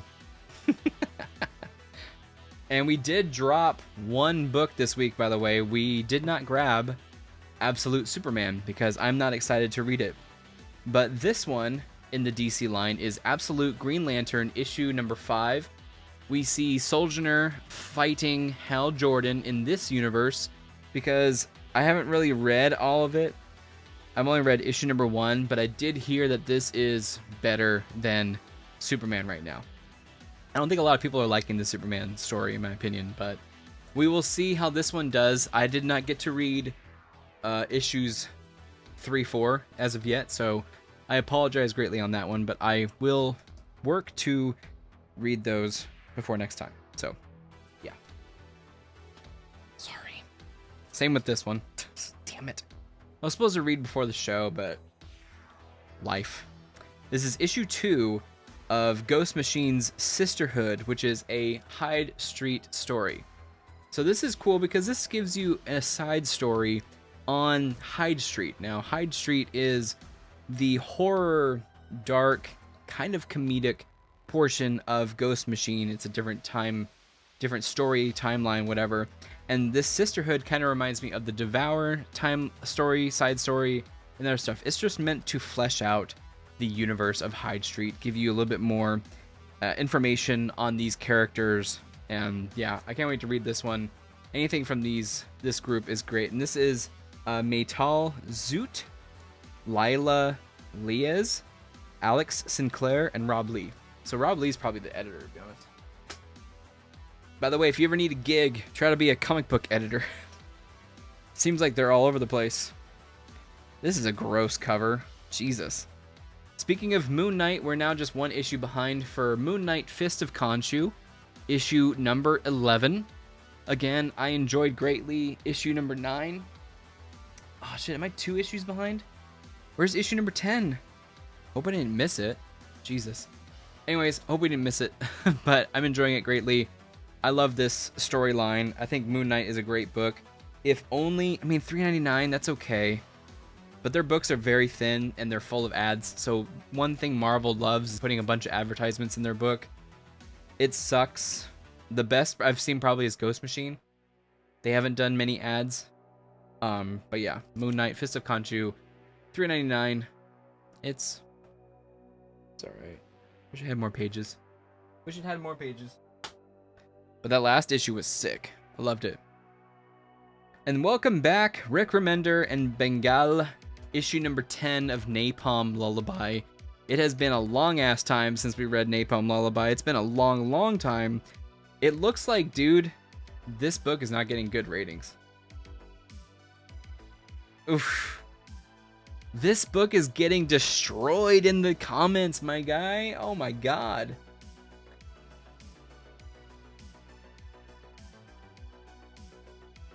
Wow, people, this is an ending and people do not like it. Man. can't bring myself to go through it again in the foreseeable future. Damn, I just wanted to finish it. It looks like this is the end of Napalm Lullaby, guys. Full price plus ratio variant for this dollar bin series. Jesus Christ. Really hate those endings. It just feels like a kick to the balls. Living a dream with one chance to wake a world beyond salvation. So it's got 15 reviews and a 2.8 rating. We will see, and I should let you know about Napalm Lullaby when I read it. I didn't know this was the end. I thought it was going to keep going. I guess not. One book that has not let me down is Ultimate Wolverine from Marvel. This one has been great. Chris Condon writing. I caught up on this one. This was one of the ones that when I came back from Comic-Con, I made sure to catch up on because I am overly excited for it. Logan is back. He was able to fix his programming with the Winter Soldier with the rebellion against the Eurasian power of, I forgot what they were called, but it's Omega Red, Colossus, and Magic, who are in charge of the Eurasian Empire, basically. And one of the leaders of the rebels, we find out, is actually Archangel. And he is actually the leader of the rebellion, who has Gambit, who has Kitty Pryde, who has Black Widow. All of these characters are in the rebellion, and it's the other portion that has mutants, just like Asia, or Japan, I guess, has mutants. Since I guess they have all of Eurasia, this group. But he is getting dropped into a mission with the team, and that is the last time we saw him. But this is issue number 8 of Ultimate Wolverine, and it is very good. Very good. I enjoy that one greatly. This one I just caught up on today. Crazy, crazy book. But we just read issue number 5, and it is issue 6 of One World Under Doom. I have been trying to read more and more Doom stuff, mostly because he speaks to himself in the third person. Otherwise, I'm trying to get more informed because I know I've seen a lot of tangential books with him, but I've never really read a book with him. This one's crazy because the heroes are starting to like him. And Thor is the one that really brings everyone to question their morals, because he explains that his father, the Allfather, Odin, did a bunch of things in the past, but he did it for peace. And he brought peace to the world. And he did a bunch of good and bad things. and again, he has peace to all 9-10 realms, right? So if Doom, in this comic, he was able to defeat Dormammu for a time, and then he was able to save every single person in the UN from when Dormammu attacked. So Thor is like, he's doing a better job than us of creating world peace than we ever have. And Tony and Squirrel Girl are basically on the other side of like, shit, no, he's a bad dude. What are you listening to? And that's when Thor kind of talks about his father and how, yeah, it may take bad things in the past, but maybe they're leading to a bright future. And maybe he's turning a good guy now. So it really is drawing into question, and maybe there's going to be Civil War 3 or some shit, but it really is drawing into question, what is he? Thor said there'd be no frost giants, and I haven't seen any. Jesus promised an end to suffering, and I'm very much in pain all the time. Yep. Thor delivers. He does. But Thor is the one that's saying that we should allow Doom to basically rule the world. And then I forgot who it was. They're like, he's an emperor. It's not democracy. And Thor's like, yeah, and Odin's a king. So what? So it's really drawing a line between all of our heroes. And it was interesting. I never thought about it that way. One World Under Doom. But here we have issue number 6 with an amazing cover of him ripping Mr. Fantastic in half. It's quite grotesque. Which one thing, like I brought up in my in my review of Fantastic Four, Reed was underpowered in that movie, bro. He was underpowered in that movie. he was like getting stretched like this much, and he was like maybe 15 feet. He's like, I'm dying. Versus the Reed I know is like, you know, going crazy. Okay, last two books. First one is Null Hunter, issue number 10. This is again some stories from the Olympic tales, so it's like Hercules and the gods, and it basically is making a cyberpunk version of those tales, but in a really, really cool manner. And it's got some really, really fascinating, grotesque, violent stories that happen. And the last ones, I'm trying to remember the last ones, I read them. But this one I really do look forward to reading. I really do dig this one. Again, it's a different than just capes. It's cyberpunk, it's science fiction, truly fascinating, dark universe. And yeah, I wonder if this is going to be the end or not. I like this. This is Walsh, Vargas, and Carey.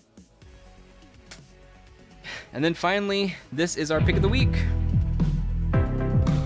This is the final out of the 3 books from this series. And this is a premium book. A little bit lacking in the page department, but this is a $6.99 title. Jesus Christ. $6.99 for this book. And it's not even like the highest quality either. It's Marvel. But this is Charles Soule's Daredevil Cold Day in Hell. Issue 3 of 3. So this is a 3-part story. Thank God for it. I love when books do this. A little short story. Maybe 10 is like the most that I'm like going for. This cover is, yeah, fantastic. So the story is basically there are no more heroes and there are troubles afoot, and it's taking place in the very, very, a run that ends precisely. This takes place in the very, very future state of the Marvel Universe, where basically there are no more heroes because of a tragic event that happened. 100%, yes, give me a miniseries, 100% that is quality. And this one so far, issue 2 I just read today, I dug it a lot, and that's the reason why this is pick of the week. The world is set up, there's no more heroes again, as we see, and Daredevil has actually lost his abilities. So he no longer has the sight, the radar sight that he's had his entire life as a child. It's gone. And then something happens and he gets caught up in Steve Rogers performing an act of heroicism and trying to stop a bomb. They get caught up in the bomb, Steve Rogers dies, but Matt notices that his powers are back. There was a gas that actually exploded in that bomb, and that gas was the same gas that gave Matt his abilities in the first place. What also happened was the girl that Steve Rogers was trying to save has now this ability. Basically, she becomes a sun, and she actually blinds a bunch of people because she doesn't know how to control her ability. So then Matt thinks that there's a reason for him getting his powers back. There has to be a purpose behind God's intentions of giving him his powers, and he is not going to waste it. So he does what Matt does, and he tries to find issues. And he's able to find, again, he has the book of Steve Rogers, so he's hot on the trail of what Steve Rogers was doing. He is so Catholic, exactly, to a fault. So he's hot on the trail of this case with Steve Rogers, and he's able to track down the little girl who has those abilities. And then this girl gets captured by who we see is running this 3 rings or 3 circles group, and they're the ones that are actually doing the bombings. So there's a clue that says the 3 rings. And then he's able to figure out that 3 rings is a dartboard, and in the middle is a bullseye. So it's actually Bullseye and his crew that has these chemicals, and they're setting off these bombs, and they have a bunch of these barrels. We don't really know what his plan is, but Bullseye has Frank Castle locked up in a basement, missing his limbs and hanging on a wall. And these are all old-ass men, too. They are all old. Like 100. So these two foes are going to meet again in the next issue. We also meet Elektra, and we see that she is still young. It's crazy, but she looks at Matt, and she's like, you know, you can live with me forever if you want. But before that, she actually murdered a bunch of dudes for Matt to save Matt because his abilities are kind of cutting in and out, and he knows he is on borrowed time, basically. His abilities are on borrowed time. So he's got time running out, and he just needs to get this done as best as possible because, again, God gave me my abilities back for a purpose. And that purpose must be, I am not going to die tonight. I'm going to beat the shit out of people. I'm going to complete my mission. And then again, what up, Mando? It's good to see you. And again, Elektra comes to save him, but she murdered a bunch of fools to save him. So he's kind of guilty right then and there. He's like, no, I can't live with you. I will not live with you in your bloodthirst. And so the story goes on, and again, we see that Bullseye is geared up, and he's about to set off a bunch of these gas bombs. I think he's trying to make superheroes, trying to make super people, or something. I don't know, but that's what's in this book. Anyways, I dug it a lot. It was a lot of fun. But that is the pick of the week: Daredevil, Cold Day in Hell, issue number 3 of 3. Woo! Is it true the Punisher is in the new Spider-Man movie? We can talk about that if you want. It is possible. So the rumor has it that the new Spider-Man movie, they're filming the Punisher series, short series, right now. And we saw the outfit earlier. It's this true Punisher outfit. It's not like spandex, but it looks good. But the rumor has it that Frank Castle is going to show up, and also the Hulk is going to show up in Spider-Man Brand New Day. I don't know how, but the rumor is that possibly Frank is going to suit up in an Iron Man suit with the skull on it. Could be cool, but I mean, why?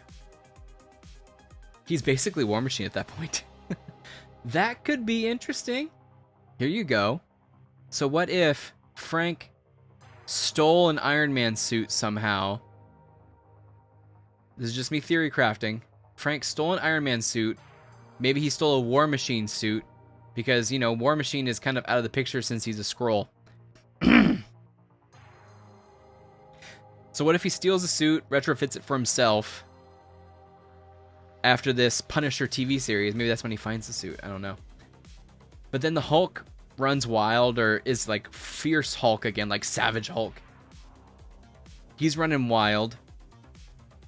We have to subdue him somehow. We don't have Hulkbuster anymore. So then Frank suits up in the suit. And then that's how we get into Armor Wars. We get to Armor Wars from him stealing War Machine's suit. And then Frank Castle's like a player on that field with Ironheart. I don't know, man. And then at the same time, once you have Savage Hulk beaten, you now have Reed Richards. You now have possibility of him going wild with Doom. And he can't be little sissy Hulk like we see Professor Hulk. We can't see that anymore, man. I'm bored. Bring Super Duper Hulk back. Bring like the most powerful being who can rip apart the thing. Cheap viewers on Stream Boo. Ayo, cheap viewers on Stream Boo. Look at that. Wow. Later. I'll take that out.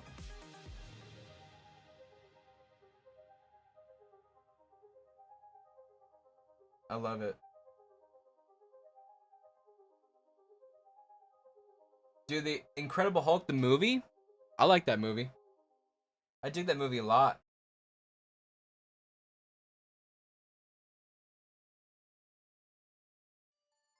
Let's see.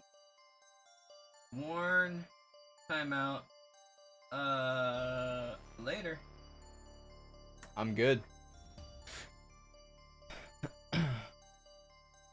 I love The Incredible Hulk. Who said it one time that that was the first MCU movie? It's totally true. He doesn't say Hulk smash anymore. He says Hulk take selfie. He says Hulk take selfie. Peace, right? He's the Hulk, guys. See?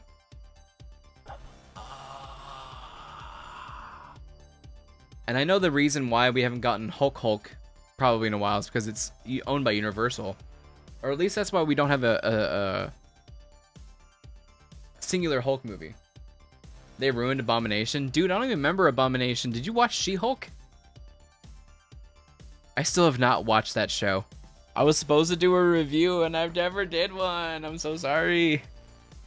I'm so sorry. No solo Hulk? Yeah, no. You can't because Universal owns the rights.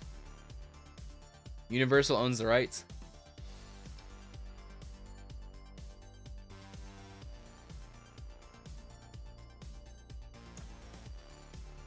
War Machine Punisher is a comic series? Yeah. Yeah, exactly. So they may bring in the suit, dude. Would you guys be excited about that? That's how you sell toys right there, baby. You want to sell some toys?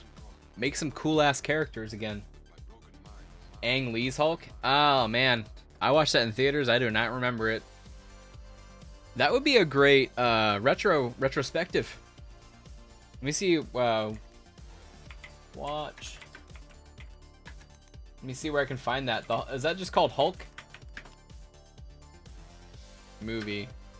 Yeah, it's just called Hulk. 2003. He was too green, huh? He was so green.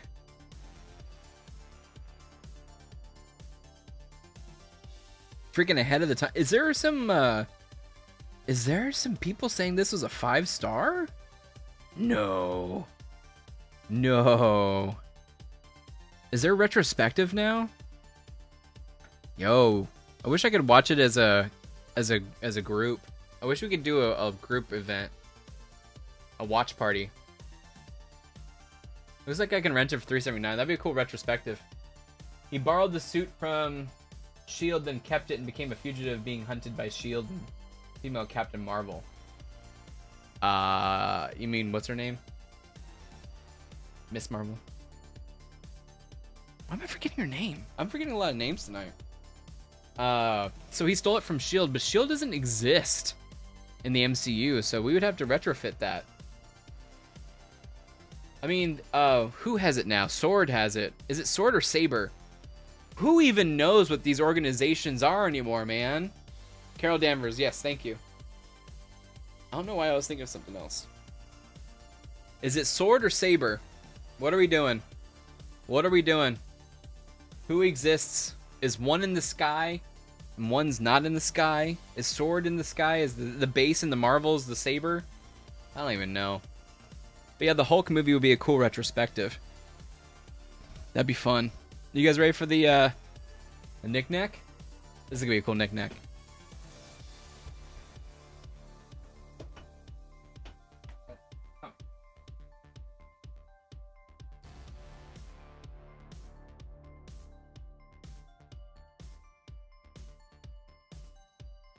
Gotta watch out. This is dangerous, guys. So, we have a new weapon. The Nerd Dame decided to get me an early birthday present. There's a comic where Gambit stole James Rhodes. Oh, really? How does he do that? I mean, it's interesting. So, we got an early birthday present from the Nerd Dame. And we have a new sword. So, just let you know, we got... Before, we got Aragorn's King Blade. I forgot what it was called. Damn it. And now this one, if you guys... I don't know if anybody's going to be able to tell me which sword this is. It's not He-Man.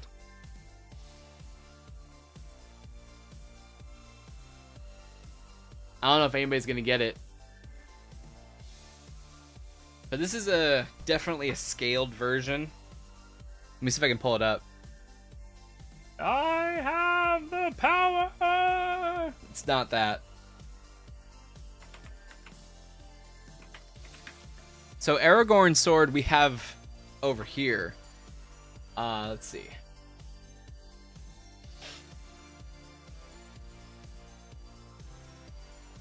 So it's a little bit scaled. I'll admit that. Let me pull up the hint. Let me pull up the hint. Here's the hint. Ah, damn it. You can see it. Shit. The mouth of Sauron? That'd be cool. It's not Thundercats.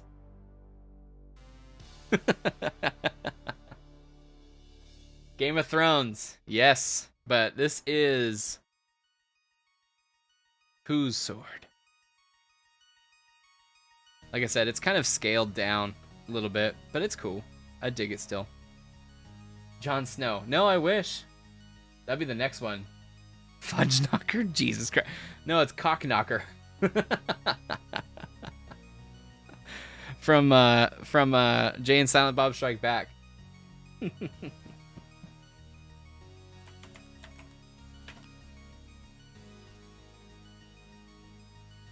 Oh, gotcha. So this is kind of funny. Gwendolyn Christie's. No. I'll try to pull it up.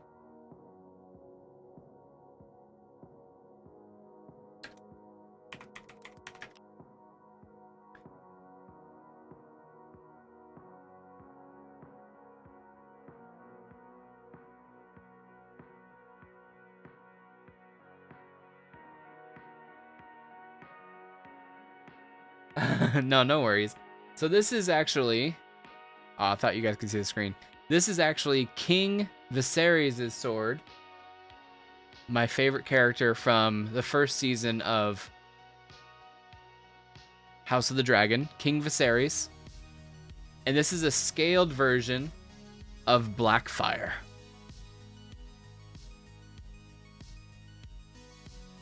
I just know Captain Phasma's on the show. Yeah. This is the king's sword of the Targaryens. This is Blackfyre. And this is actually King Aegon the First sword. So that's why there's dragons, dragon scale. So pretty freaking cool, man. It looks great. The hilt looks great. Like I said, it's scaled down because if you actually look at the size of the sword in his hands, like in that picture, it's fucking insane. How do I full screen? How do I full screen? Ow. You should have grabbed He-Man's sword? Yeah, right? So if you look at this, and like his hand, my hand, it's definitely scaled. I only got monster hands. And the blade on the show too, it's quite large. The blade is quite thick. But you can see that this does have the cutout, which actually is sharp as fuck. But this is King Viserys' sword from House of the Dragon, who is a very important character, and I love that character. I wish we could get some Damascus in here, even if they like laser etched it. I wish it would be Damascus steel, just to kind of show that it's what do you call it? That looks pretty freaking good right there. $700, bro. So this was not $700, but this is fantastic. Look at this. That looks more true to form. Yeah. No, I think she got it from someone on Etsy. Yeah. Atlanta Cutlery. I remember you talking about them. She got it from someone on Etsy, I think. This one looks fantastic. This is fantastic. Look at that. That's the real width. This is definitely a scaled version. But still, it's not a matter of that. It's a matter of who it came from. Came from the heart. Came from someone you love. And I think it's still badass as fuck. Like, if I ever do a costume of Viserys, I could do this. I could do this. It's sick. I love it. Ah, such a bright screen. Blech. Looks cool. Tell her she's amazing for getting you that sword. Yeah, for sure. Will do. But yeah, King Viserys' sword. Thundercats. Ho! Who used to do that? Wasn't that a wrestler? Hacksaw Jim Duggan? Hell yeah. Still a good sized sword, man. You know we're gonna do a shoot with it. Let me pull out the Aragorn sword and show you the scale, the size difference. Aragorn's sword is definitely larger. Andruil? That's the name of the Aragorn sword. The Wind of the West? Or the Flame of the West? I have it right next to me now.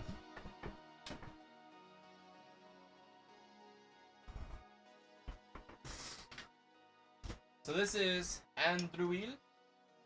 Oh my god. Andruil.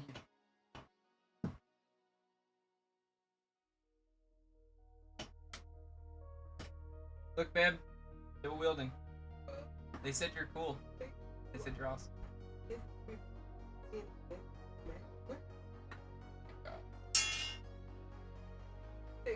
What are you saying?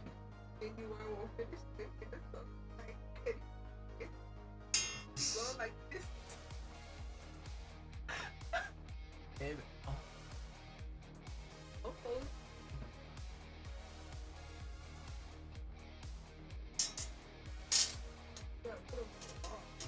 I know. I will. Look at the hilt difference. It's crazy.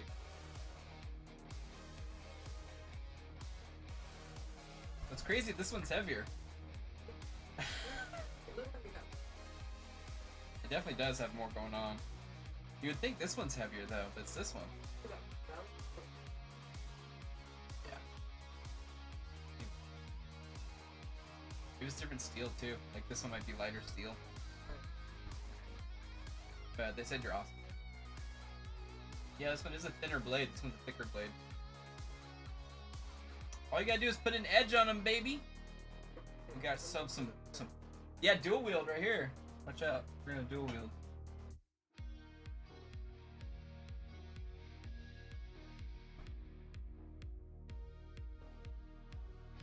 No.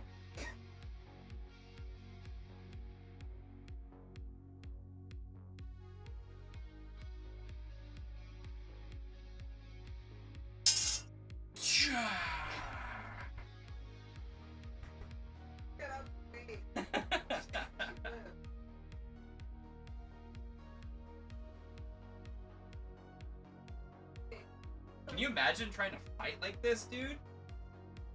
God, these are heavy. Yeah, I gotta work out. I gotta take these to the park. There's a man practicing sword fighting. He's gonna rob a bank.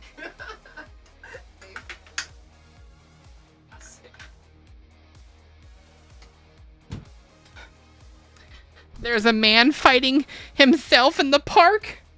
My lady, I'm just trying to get pumped. That's a workout, bro. That was heavy. That was fun. But yeah, King Viserys' sword. So sick. $700 for the real one. This one's just fine with me. So what I'm thinking too is putting one sword. You see this spot right here? I want to put one sword right there, and then maybe the other sword across the TV. Yeah, right? His crossguard is huge. It's insane. I didn't think so either until I got the other one. I didn't think it was that large. Yeah.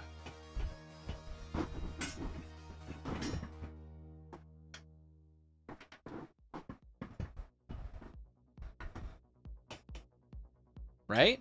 Look at that. Boom. Boom. But what's crazy is that the this one is heavier. So I think the blade itself might be heavier because it's pretty, yeah, it's different. This one's a lot lighter. This one's a lot lighter. Still solid steel. Bada boom. Still big.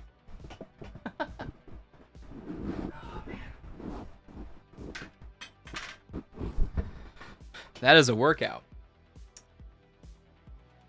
Come to, yeah, right? Kylo Ren crossguard saber. Have I shown you my sabers? Mando, have I shown you my sabers? That's a weird thing to say to another man, but I don't remember if we've talked about them. I have 2 lightsabers.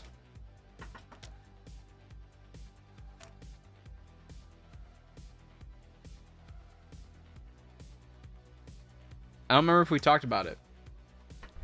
I can show you one right now.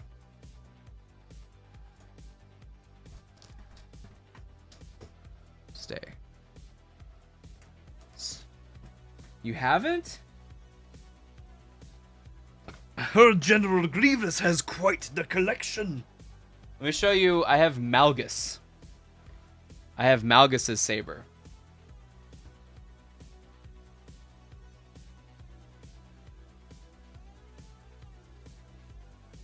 Good God. Dude. This is so light in comparison. But here's Darth Malgus's saber.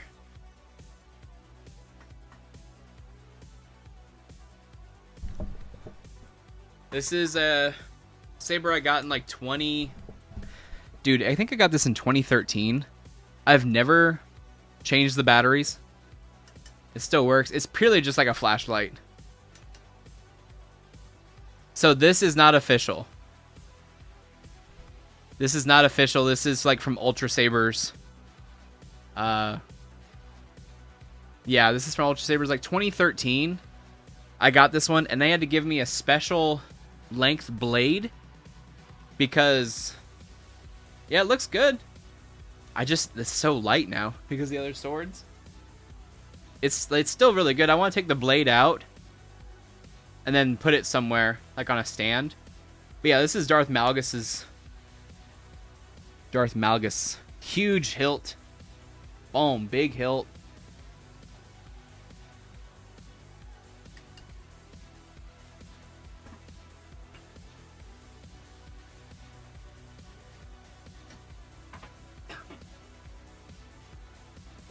And then we have this one, actually from Star Wars Land, whatever it's called, from Disneyland.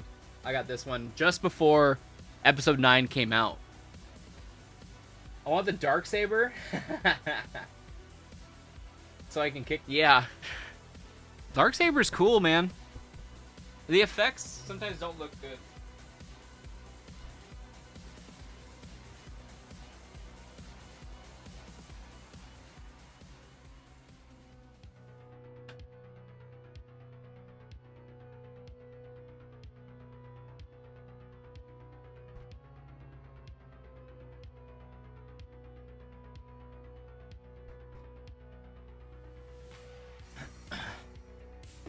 So the second saber is from Galaxy's Edge, just before Episode 9 came out. I know, great time, just before COVID, but it is. I wanted the real one so bad. They didn't have it. They have the Skywalker Reforged. This was a limited time saber because of the Episode 9 movie. And this is the Skywalker Saber Reforged, meaning after The Last Jedi, Rey was able to fix the saber, and she's got leather and shit on it. But there's some details of, like, the explosion. You can see on the binding, there's some details of the explosion.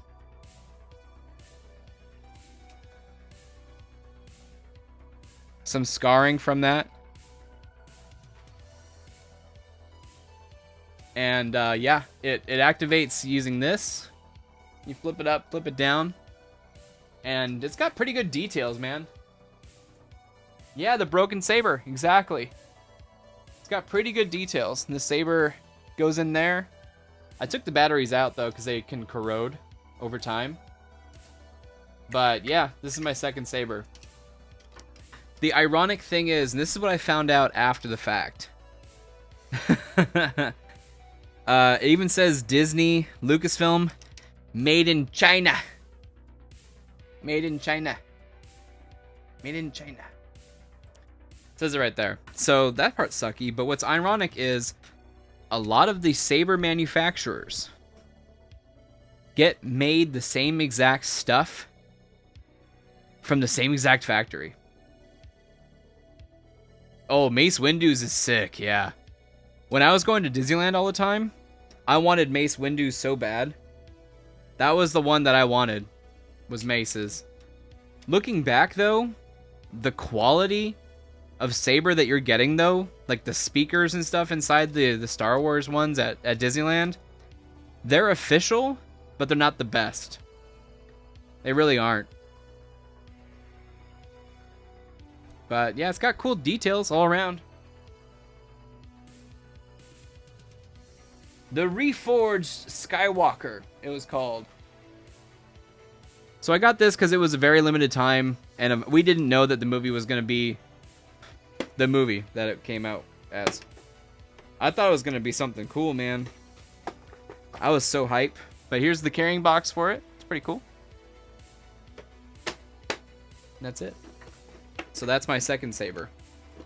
I do want more, but I'm kind of more into swords now. I think I'd rather have swords.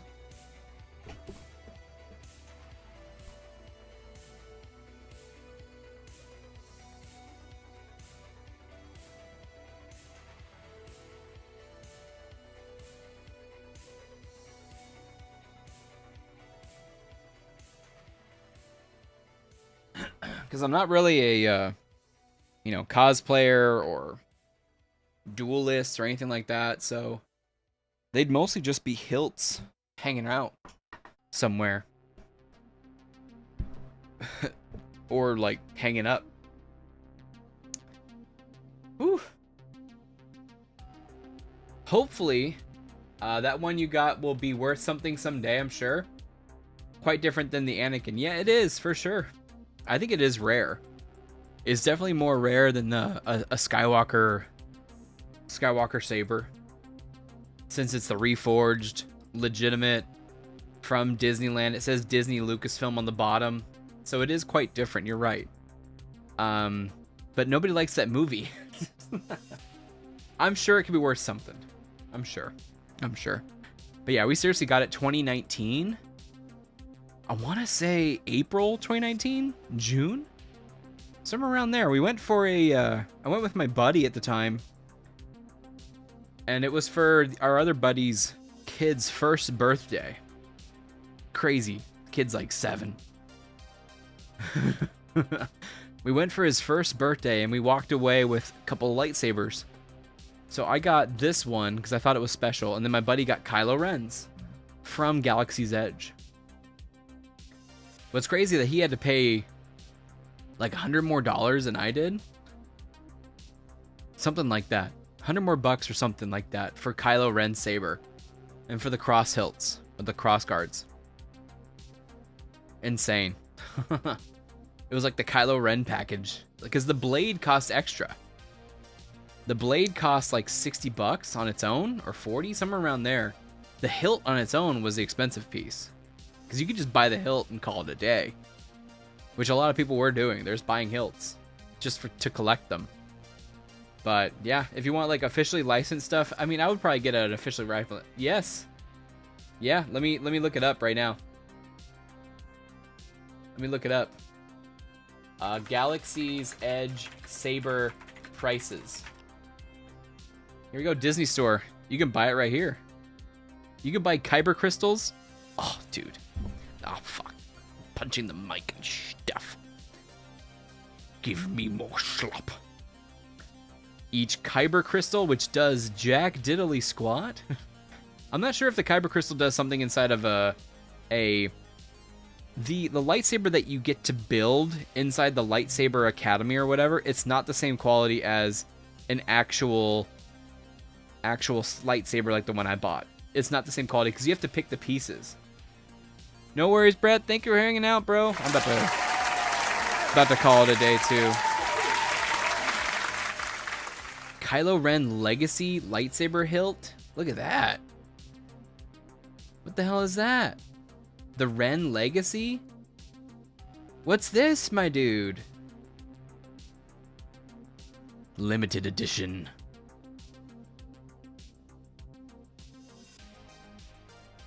The Rise of Kylo Ren.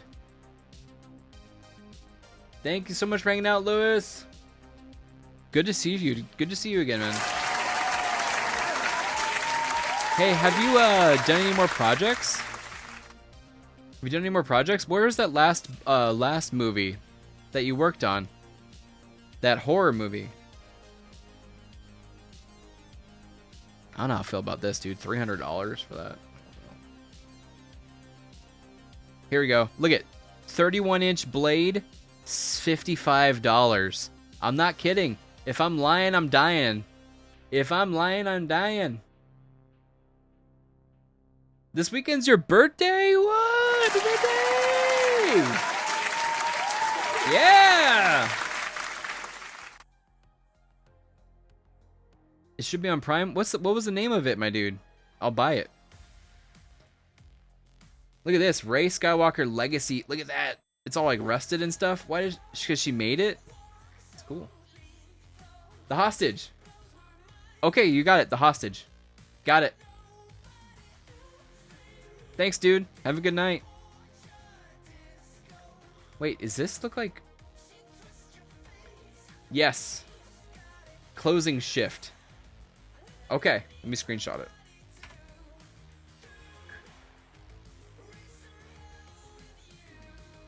There we go. Got it. I was gonna say, this looks like... Thanks, dude. I will purchase the one I don't have. I have the other two. I still haven't done a review. I know. I'm so sorry. Oh, I should do it for your birthday.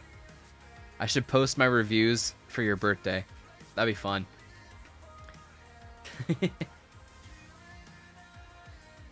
Thanks, dude. Have a good night and have an amazing birthday. Enjoy it with family and friends that you love. Look at this. Holochroma sound effects. $50.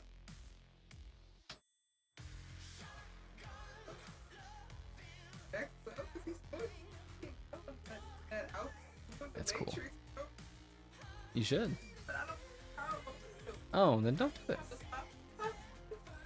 I know you do. Oh my god. Some people were defending him though. They were. Sidious. Sick. It's too much. Oh. Ooh.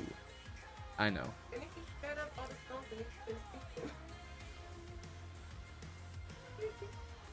Dude, look at this one with Plo Koon. That's cool. Why is he's got blue on his saber? That's sick. I like that. But yeah, $55, $60 for a hilt. This one, yeah, I paid about $170. Like, I'd rather pay for a better quality product. There it is, the Kylo Ren. This is the one he got. It's kind of cool, but I swear to God, all the saber makers, they get them all made from the same place. They do. Even Disney. This one, though, looks a little whack. This one looks a little whack. I don't know about this one. There's a new variant, Ben Solo blue Kyber crystal with red inside the blue. Here? The city. I want Sidious's saber too. I think it's so gaudy. Ezra's. That's not his pistol saber. Ahsoka.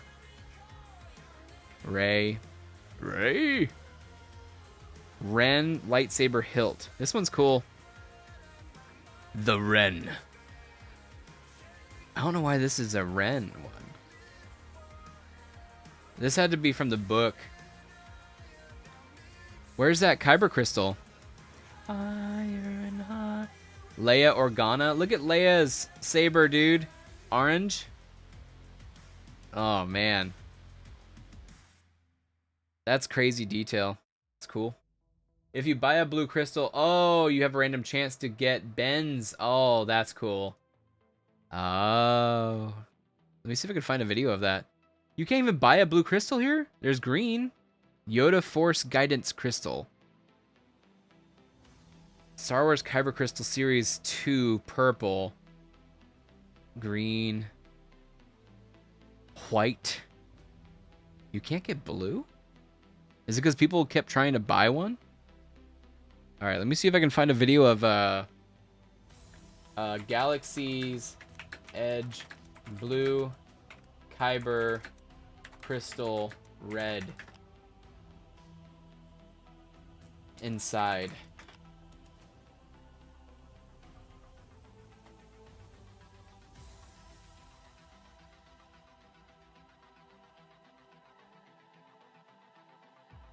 Oh, it's this one. First crystal ever purchased. Ever ended up with a Kylo Ren. Rare. That's fucking sick. I think that's so cool. $300? Intended for use with new Series 2 Jedi and Sith holocrons, the Force works in mysterious ways. If you place this Kyber crystal inside a Series 1 holocron, you will unlock Darth Vader. So this one, it's a red, but is it this one? If you buy a red, you have a chance to get a black. Yes, that's true. That's true. That is from Supreme Leader Snoke's ring? No way. So it's Ben Solo, or it says Cal Kestis on the blue. That's cool, man. Oh, here's Ben Solo. Oh, it's got red on the inside. I see. Right there, Ben Solo. Intended for use with new Series 2 Jedi and Sith holocrons, the Force works in mysterious ways. If you place the Kyber crystal, you will get old Ben Kenobi. So they redid, oh god, I had my email. So it redid, what do you call it? You want that? That's sick. $300. Does this have blue on the inside? It does. Oh, that's cool, man. That's cool. I like that a lot. I like that a lot. That's cool. Very cool. I know about the black crystal. I know about that one. But this red on the inside looks sick. There we go. Here's a good pick. Looks like a Jolly Rancher on the inside of it. Ben Solo. Looks like a Jolly Rancher on the inside. That's cool. $50 for a holocron, though. But yeah, it's cool to have. It's cool to have. I admit. I actually found I follow a guy who is really into movies on Twitter, and he was showing me some fantastic ticket stubs, and he's actually a collector of ticket stubs. So his name's Patrick, and he did this video recently. Oh, he's watching Weapons? That lucky bastard. Right here. Don't do this. So in the 80s to the late 90s, they used to sell these special tickets. I think this is awesome. Cinemas. They were kind of like mini posters to commemorate the film. Unfortunately, just like tickets here in North America, these disappeared when we all started buying tickets online and using our phone to get in the cinema. But after collecting, your friend's going to Galaxy's Edge in California. I'm going to get him to get me the blue crystal and hope I get Ben's or yellow. I like yellow. That'd be sick. Do you have a holocron? And you can put the two together. $10 more for a really nice Fantastic Four movie ticket. These vintage tickets are all over eBay, and they're actually relatively inexpensive. I started collecting all the ones for my favorite movies. I've got Heat, Sign, Heat Seven, sick. Twister, Hook, and a whole bunch more. But the crown jewel of my That's a collection great is collection. This one. It's for Ridley Scott's 1979 classic Alien. Cinemas and studios, if you want us to get excited about going to the movies again, it's real easy. Just bring back real movie tickets and try to make them as cool as these vintage Japanese ones. This is a magic ticket. I don't understand why movie theaters don't do that. So I actually had in my possession my ticket from Captain America and the Winter Soldier. It was in a jacket. I think I threw it away. As sad as it is, I think I threw it away. Number one. Oh no, I wished I had a hilt to put it in though. Yeah, because with those Kyber crystals, you have to buy a hilt from the Jedi. You have to do the Jedi Academy thingy, huh? You can't just buy mine and put that in there. There's no place to put it.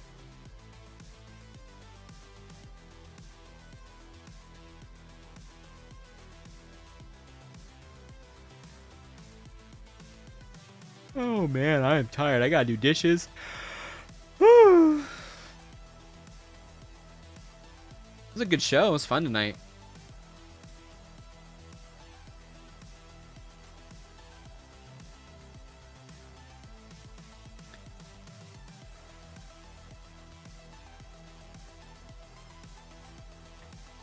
Oh my god. No bag policy has been implemented for tonight's WNBA game in an attempt to crack down on throwers. Wow. Oh, it keeps going off. I'm sorry. I saw Revealed made their own sabers and they shorted out after 2 weeks due to a problem where a sensor reads the crystal. A guy came from England and then went home and his saber quit working. Dude, see, exactly. I don't trust their quality at all. If I'm buying this $200 thing from China, I might as well get a $200 thing from China from somebody else. I would. Dude, I can't wait for this game. Oh my god. I can't wait to play Battlefield 6. Look at this difference. Look at this difference. Battlefield 2042. You ready? Nothing. Here's Battlefield 6. I can't wait to play this on Friday. Ready? Fantastic. Fantastic. Ugh. Good lord. I love it. I can't wait to play it. That's why I need to read some comics next couple days. Yeah, the making your own saber is not good. Ooh. I'm gonna save this for Nerd Dame. Built this from scratch, no team of 10,000, no venture funding, just a stubborn idea and a lot of late nights. Physical keyboard, e-paper display. The Minimal Company. There we go. I figured I would just get a crystal as a souvenir. Yeah, that's true. No worries. Thanks, Mando. Have a good night. We're calling it quits tonight, too. Thank you so much for hanging out. Again, thank you to Arrow Nutrition for the great work that we do together. I enjoy the product. We're still awake. And yeah, if you're interested, be sure to use code NERDDOM at checkout. And yeah, until we may play Battlefield on Friday. Keep your eyes peeled on social medias. We will see you on possibly Friday for some Friday night frags. Good night, Mando. Good night, Brett. Good night, Lewis. Good night, world. We'll see you Friday.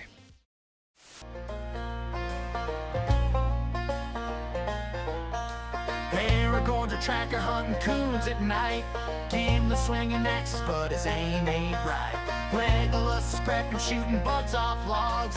Harlan's painting toenails, yelling at the dogs. Saruman's a neighbor's always causing grief, scheming in his tower like a backwoods thief. With the swamp behind and the mountains ahead, we're just good old boys doing what Gandalf said. Frodo's carrying the ring and it's dragging slow, but we're marching through the mud with a steady flow.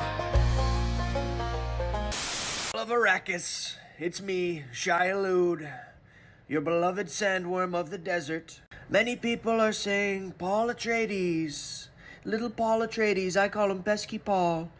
He's Al-Mahdi. People are calling him Lisan Al-Gaib. Pesky Paul's calling himself Muad'Dib. He said, Muad'Dib, I'm a little desert mouse, just a humble little desert mouse. And he is very tiny. I saw him. Middle-aged mutant ninja turtles. Middle-aged mutant ninja turtles. Middle-aged mutant ninja turtles. All of their shoes are from New Balance. The turtles used to battle all over New York. It was radical. Now they work late nights in customer support. It pays the bills. They would break dance in their teens, and now they use sleep apnea machines. Middle-aged mutant ninja turtles.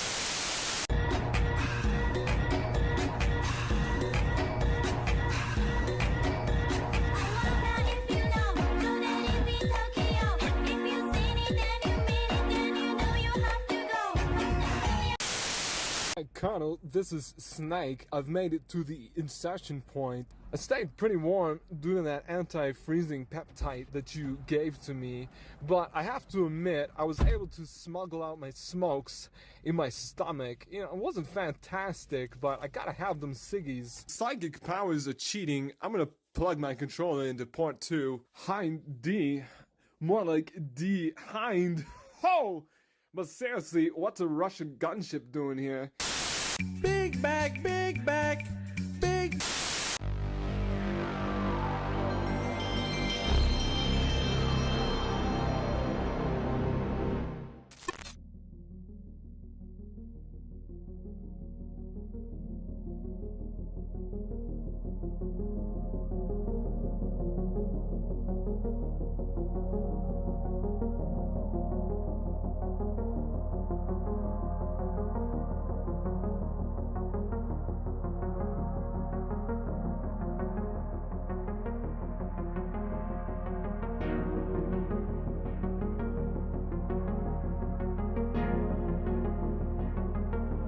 Thank you.